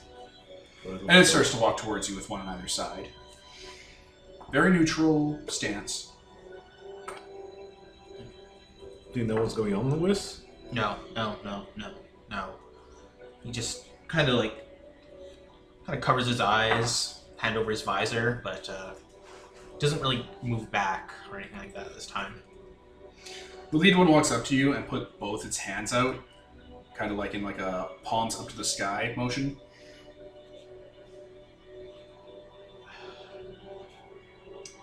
This is just kind of looking at the rest of everyone and just slowly reaches out and takes that hand very gingerly. They kind of like just start guiding you away from the group. Which, if you don't want to go, you don't have to. I don't know what they're doing. But Something's happening to me. I don't know. Maybe this is what was supposed to happen. Maybe this is what is meant to be. He's just kind of mumbling, like just incoherently. The one with the helmet on kind of puts its arm around your shoulder and kind of just pats you on the back as it's walking you. Which just goes along with them.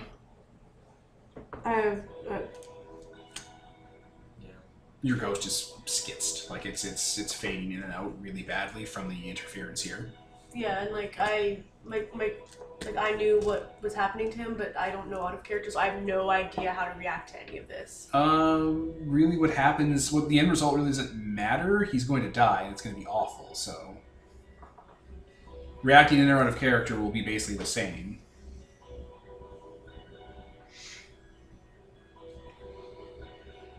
Yep. Yeah, they walk into the elevator. Yeah, just goes with them.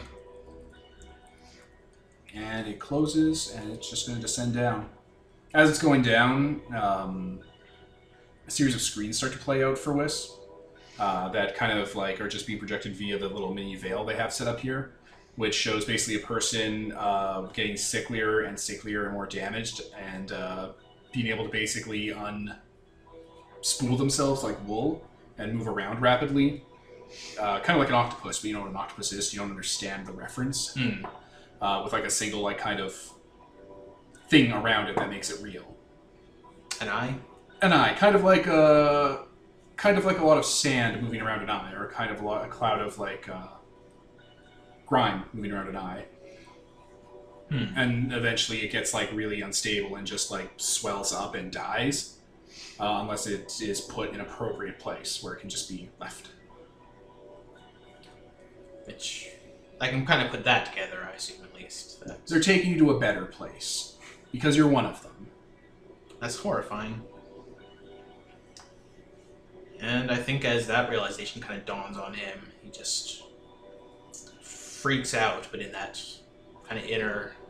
Yeah, you get like kind of a production series from the City Robots. Like it's like the something that came before the City Robots. City Robots, the tools, the drones, numbering 1 to 8, and then it cuts to kind of what you are and just has a gamma symbol on it.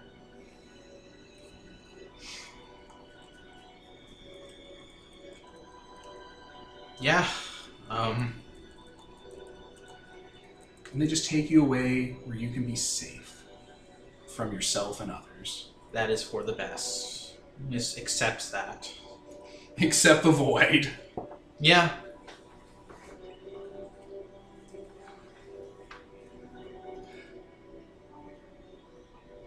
Yeah. We really, without context, there's not a lot to tell the characters in character, but basically your parents were told to set up shop here, and they work with Armitage, and Armitage uses as a base because he knew eventually he would have to bring you here. Huh. In exchange for supplies from your parents. Your parents got this information from other parties involved. But life can be a cruel thing, and this information is not relayed to you or the people. He died in basic ignorance. Alone Leaving and afraid. And then there were 3. They're finishing to load up the supplies. Armitage looks... He doesn't look surprised. I'm gonna turn to Armitage. What the hell just happened? His parents told me to set up shop here, and told me that one day I'd have to bring him here. Do you know what he's dying from? Could you have saved him? Could anyone have?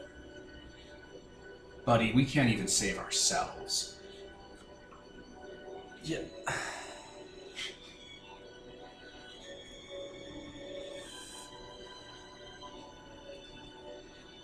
I guess in the end he accepted it.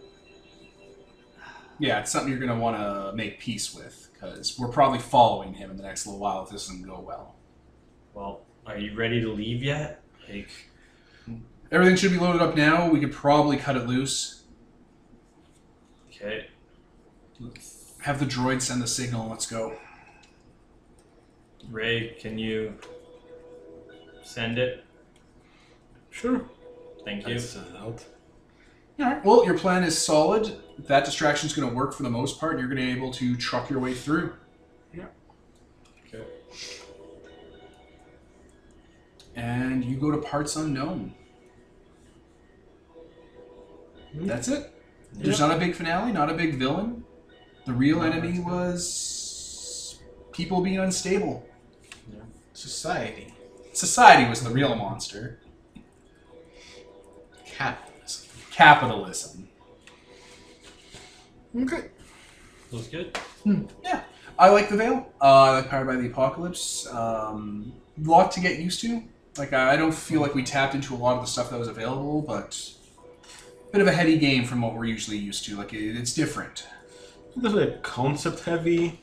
I guess the book could use like another once over to make it more readable, because even playing this for 4 sessions, I think I had to create like 20 different questions about the various things that were not that clear for us, and it changed a lot how the game actually played out in the end. Yeah, that did happen.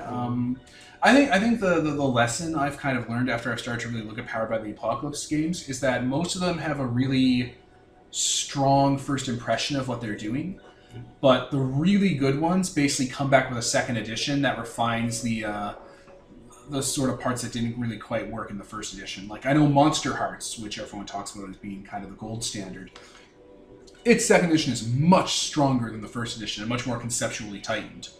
So I can see the Veil basically coming back with a second edition where they might streamline a few of the ambiguities and those kind of problems we were running into. Yeah. Well, it's, the beliefs are a little bit problematic at times. I think when we were playing Chronicles of Darkness, it had a similar system, but with goals. So what you want to accomplish, maybe that'll be. I think it's very different narrative-wise. Yeah, it is. Honestly, it's hard to peg down Powered by the Apocalypse and the Veil just because it is very different from what we're used to, and this was a very experimental game. Yeah. Like, a lot of what we were doing was very different from the norm, and I think just that kind of cold shock is what threw a bit of our expectations off. I liked it, though. It was neat. It was nice to do something experimental that I've kind of had vague inklings of this game in the back of my mind for a few years now, and probably before Powered by the Apocalypse was around-ish, or before it was really, like, visible. So having a game that let us explore that was kind of neat. Well, it was nice. I mean, we did a mass amount of role-playing compared to some of the other games we run, just in the sheer amount of the lack of dice rolling and the lack of struggling and sitting here and pausing for mechanical things versus other games we run sometimes where we're pausing for, listeners don't see these hour-long pauses we have where we're reading something, checking up on a rule. Yeah. And this we weren't quite doing that. I mean, when we were first looking into the Veil stuff. Yeah, there was a few things, but I mean, I can count right here. I rolled 8 times in this I only game. rolled 3 times, not including like the starting of session stuff. So the roleplay to the signal to noise ratio is pretty good, actually. Yeah. Like that was a nice little kind of like those character interactions were solid. Yeah. Like, those were really good moments. Yeah. I think the kind of beauty of Powered by the Apocalypse types games is they remind us how to get to those moments and teach us how to pull those out when we go to other systems. yeah. That's definitely the value of this system, yeah. It's like what do you call it? It'd be like a writer's retreat, or it's like a team building exercise, kind of. It is its own game in its own right. I'm not saying to people who like Powered by the Apocalypse that it's not a real game. It's just No, it is. for us. It was kind of like a team building exercise that reacquainted us with those moments we can have when we're gaming. That I think we kind of might have lost a bit of sight of in a bit of like Exalted and Godbound. Well, we got bogged down pretty hard there in Exalted at the very least. Yeah, we did.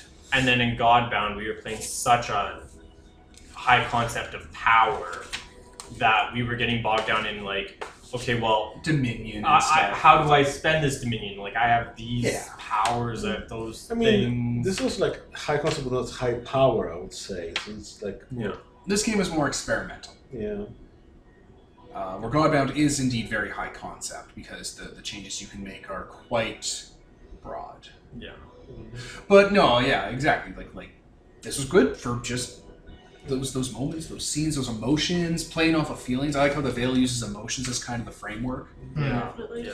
I like the geary questions. And Yeah, all those that. were nice. That whole system might be something we might want to incorporate into other games we might be playing. Yeah, like listeners, we met up 2 Fridays in a row just to do character and game creation before we even started playing. Just from the kind of robust world character creation was having us do. And I like how simple the level up system is. There's very few choices, but they're very Distinct. distinct. no, it's nice. Level up an emotion, new playbook.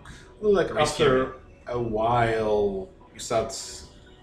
Well, you basically run out of the things that you want to necessarily be leveling into. Like, oh, we've got like everything you need, everything you can have, and after a while, it's like, That's why the create play a new protagonist option exists. Yeah. Yeah. So you move on. Your character's done. They've had their story. And, yeah. Or you just change them to a new playbook, and then you have a whole bunch of new options. The playbooks are very nice that they're self-contained and they do encapsulate their own kind of narrative hook.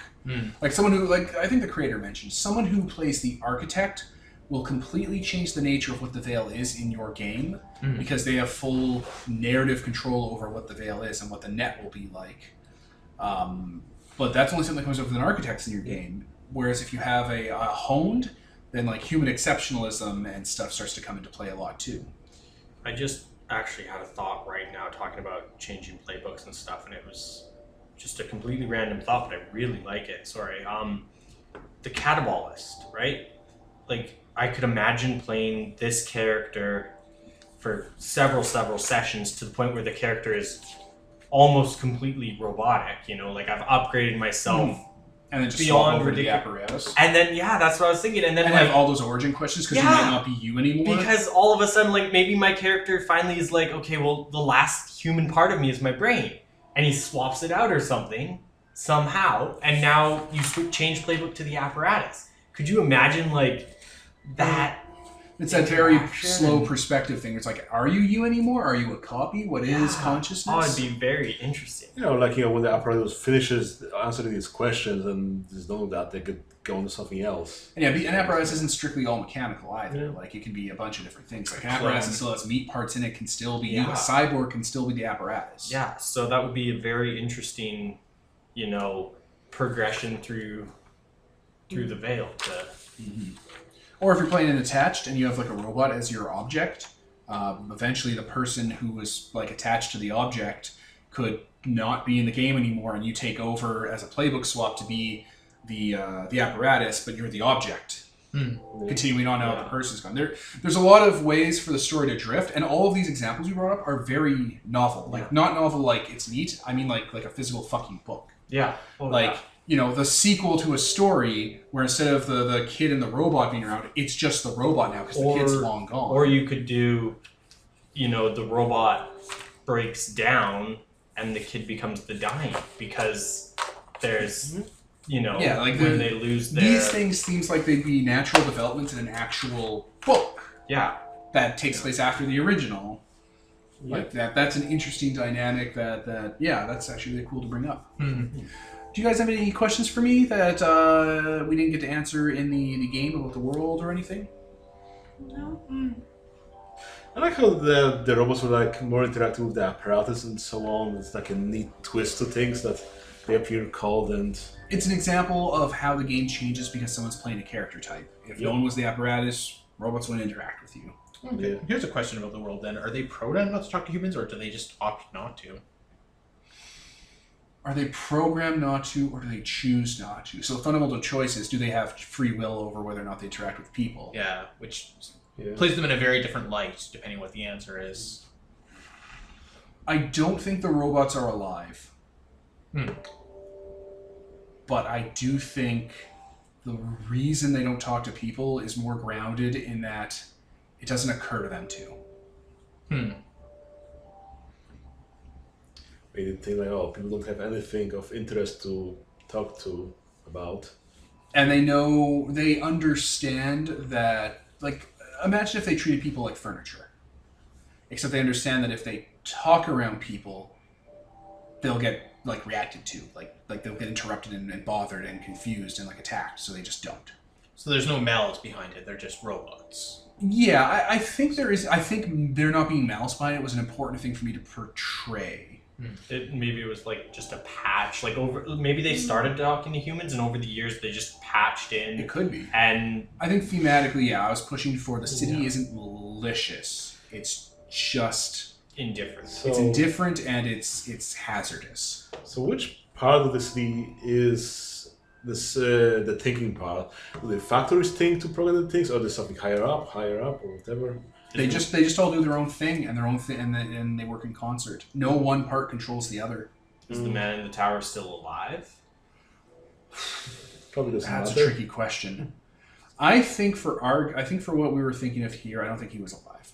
I don't think he's been alive for a very, very, very long time. I'm kind of reminded of the short film where it's a bunker with an AI, an automated AI, and it was meant to survive a nuclear apocalypse. And it got ruptured, so everyone inside it is dead, but the bunker keeps acting like they're alive and dresses them and prepares food and stuff like that. It just doesn't realize, because it's an automaton, that everyone is dead. That sounds like a really cool movie that I want to watch. It's very depressing. Just a short animated film. Well, one of the designs I was going to take this to, because I mentioned earlier on when you were out like on the road that there was like a structure out in the middle of outside the city, like there. I was basically vaguely describing a crashed satellite, and my vaguest idea was that the man in the tower wasn't here because he had left and gone up and away. That would be infuriating. Like him and other people live in the sky, away from this place. Sky Crew? It is Kinda. a greater tower.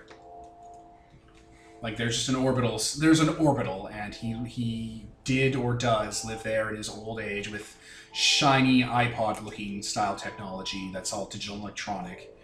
And they laugh and laugh. Yeah, that would have been fucking infuriating. Well, this is cyberpunk for you. Like it's the most cyberpunk thing I could think of is eventually this Dr. Wily-esque piece of shit that's kept everyone in this VHS style, grimy, greasy cyberpunk world just lives in this perfect post-human utopia for himself. He got bored of the experiment and moved on to better things. He got bored of the petty vengeance and decided to take it to the next level by living forever to watch it. Like, one idea I had for Rayleigh was like reconnect with all the other robots, gather all the data, and eventually go into the tower and probably merge with the robot that is, the man in the tower, and just continue on this lineage sort of. But like that will never come up in a short session. Yeah, that was good. So, robot, wannabe robot, robot, not robot. Crazy. Yeah. My character was the only not fucking robot. Again. Yeah. You got the implication with your character, right? That he was a really advanced robot. You picked Nanobots. biological, so he must be biological. So the obvious answer is the Yellow Devil from Mega Man. Oh, that. Huh. The eye with the nanites swim around it, but you're like organic kind of clumps of material that reassembles itself. So he's actually disassembling himself and reassembling in other doors. Exactly.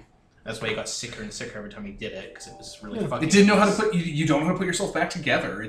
You're not a good robot. You're made of biological parts and are sickly and shit, and you're missing hunks of yourself. Brutal. That's interesting. Yeah, that was the joke. You're the Yellow Devil. Not the racist way, listeners. It's a boss in Mega Man. Like 15 times after he said it was like, wait a second, this sounds horrible. No, it's in Mega Man. It's a metaphor. This whole thing was a metaphor. No! Any other twists and turns? There go our last two listeners. So I can only assume that my character actually didn't know. No, you did. You've seen someone go through this. They fall apart and like all their meat and organs fall off their skeleton. Their skeleton like falls apart. It's horrific. And then it's like this meat moss that starts spreading out until it eventually stops. It's the worst, most awful Cronenberg way to die, and you're still kind of alive afterwards, and your character knew that. But it wasn't relevant. You're basically the king from the Mario Bros. Movie. You see, Oh god, right? it's different than his flesh is going to melt off his bones and be some kind of living flesh to he's actually a fucking robot this entire time? Yeah, no, my character didn't know that. Yeah. If my character knew that, different reactions would have been happening to everything. It's too complex for you to understand that he's a robot. Yeah, that's fine. That's what I was saying, though. My character didn't know that. Yeah. You just knew that he was going to die in a really awful, horrific way. Yeah. Something full of terror. As for other twists and turns, there wasn't much, 6 wasn't built to be anything special. He was just built and left behind. Those turtles, there was nothing sinister about them. They were just built to build more turtles. They're macro versions of the nanites. They're built to build more, and they build more and iterate it each time. The rusted robots were from the dead city, and they were coming here to fix up robots because they'd gone a little bit weird. And the electrical ones are just their own thing. Alec-Man. I was kind of picturing it like a biohazard team who just kind of collect things that are... Well, they've gone off the grid. They built this place to be its own thing for wayward problems of the city to come to get, like, to be taken somewhere. When you said that, oh, they're balancing the power, like, oh, that might be tying out to what Sibyl's doing with him balancing the power of that reactor as well. It's a little like that. It's a way for, like, inside of them, they had all more advanced parts that they had put into themselves to, like, handle a charge, so they were a little different. One of them gets to choose to be the elect man, because it plugs in and it helps power the more processors they've put in. Cool. The other ones just keep it offline until they need to. Yeah, like remember, they didn't take a robot out of storage. They just took like equipment and stuff, like pageantry, basically. Because different pockets of the city sometimes go weird in their own little ways. The idea was not to play the robots up as alive, just they get weird. Sometimes they go different. They're inexplicable. They're unexplainable. They're working on a level that isn't recognizable to people, and that was kind of the crux of it. They're alien. You can't predict what they'll do, which I think held up pretty well. Oh, yeah.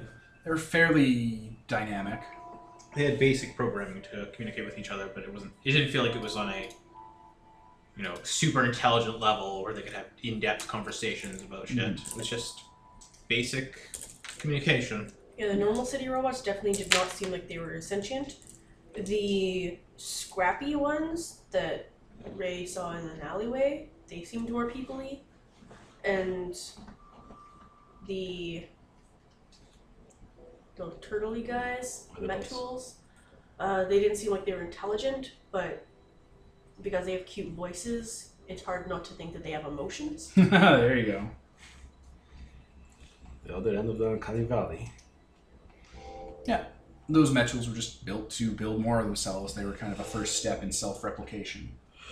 Because the city doesn't just copy itself infinitely for no reason. There's specific designs behind it all. It's not a cancer. It's not the mega structure from Blame. It does what it does for a reason. It's not just building on itself infinitely for no good reason. So how far could Ray go into the tower before it got stopped? Everybody perceived it as just a normal robot.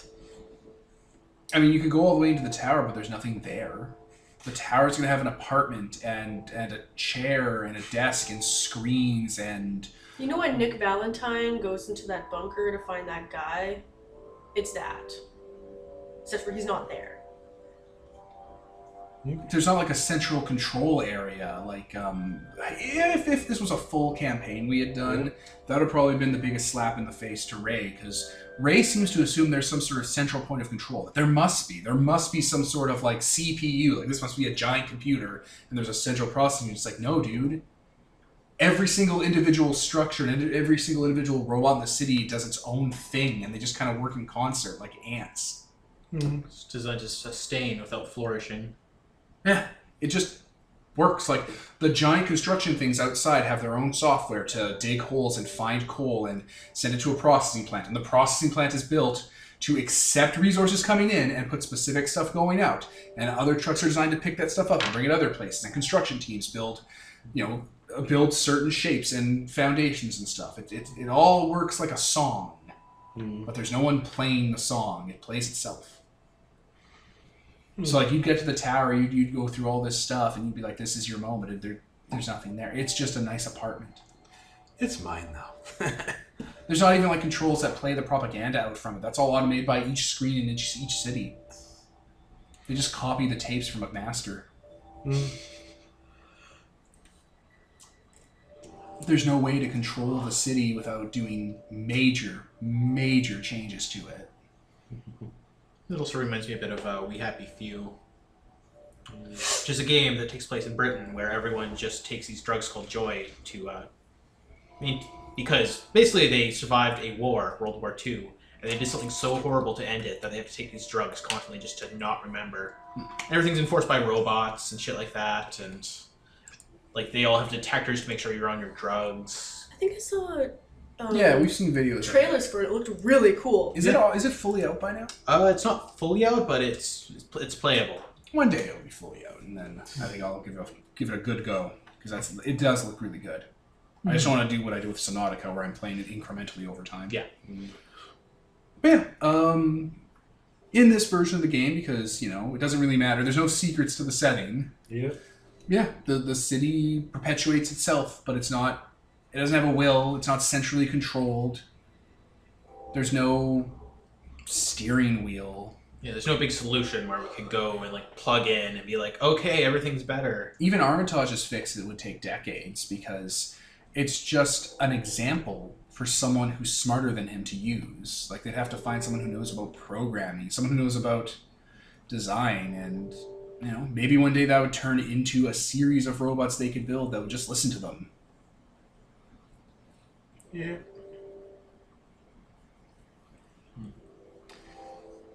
Maybe they could build a city somewhere else, away from this.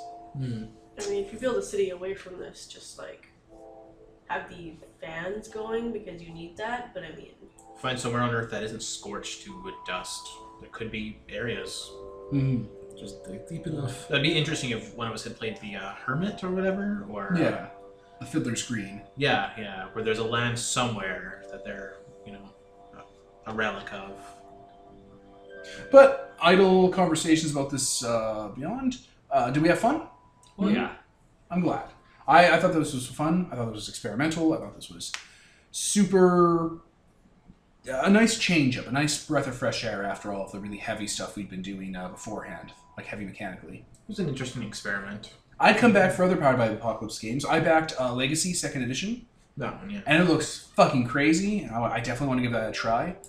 I can see myself coming back to the Veil for very specific games, though. Like, I like that it's pure cyberpunk and not like Shadowrun cyberpunk, which we've talked about. Yeah, or like, here's a system that can be for anything. No, yeah, it tells a very nice, specific type of story, and I would come back for that. Yeah. So, I think we'll wrap here. So, I was Devin, Nicole. Kevin? Be there. Ian. and this was sponsored by Nobody, and this was The Veil, signing off.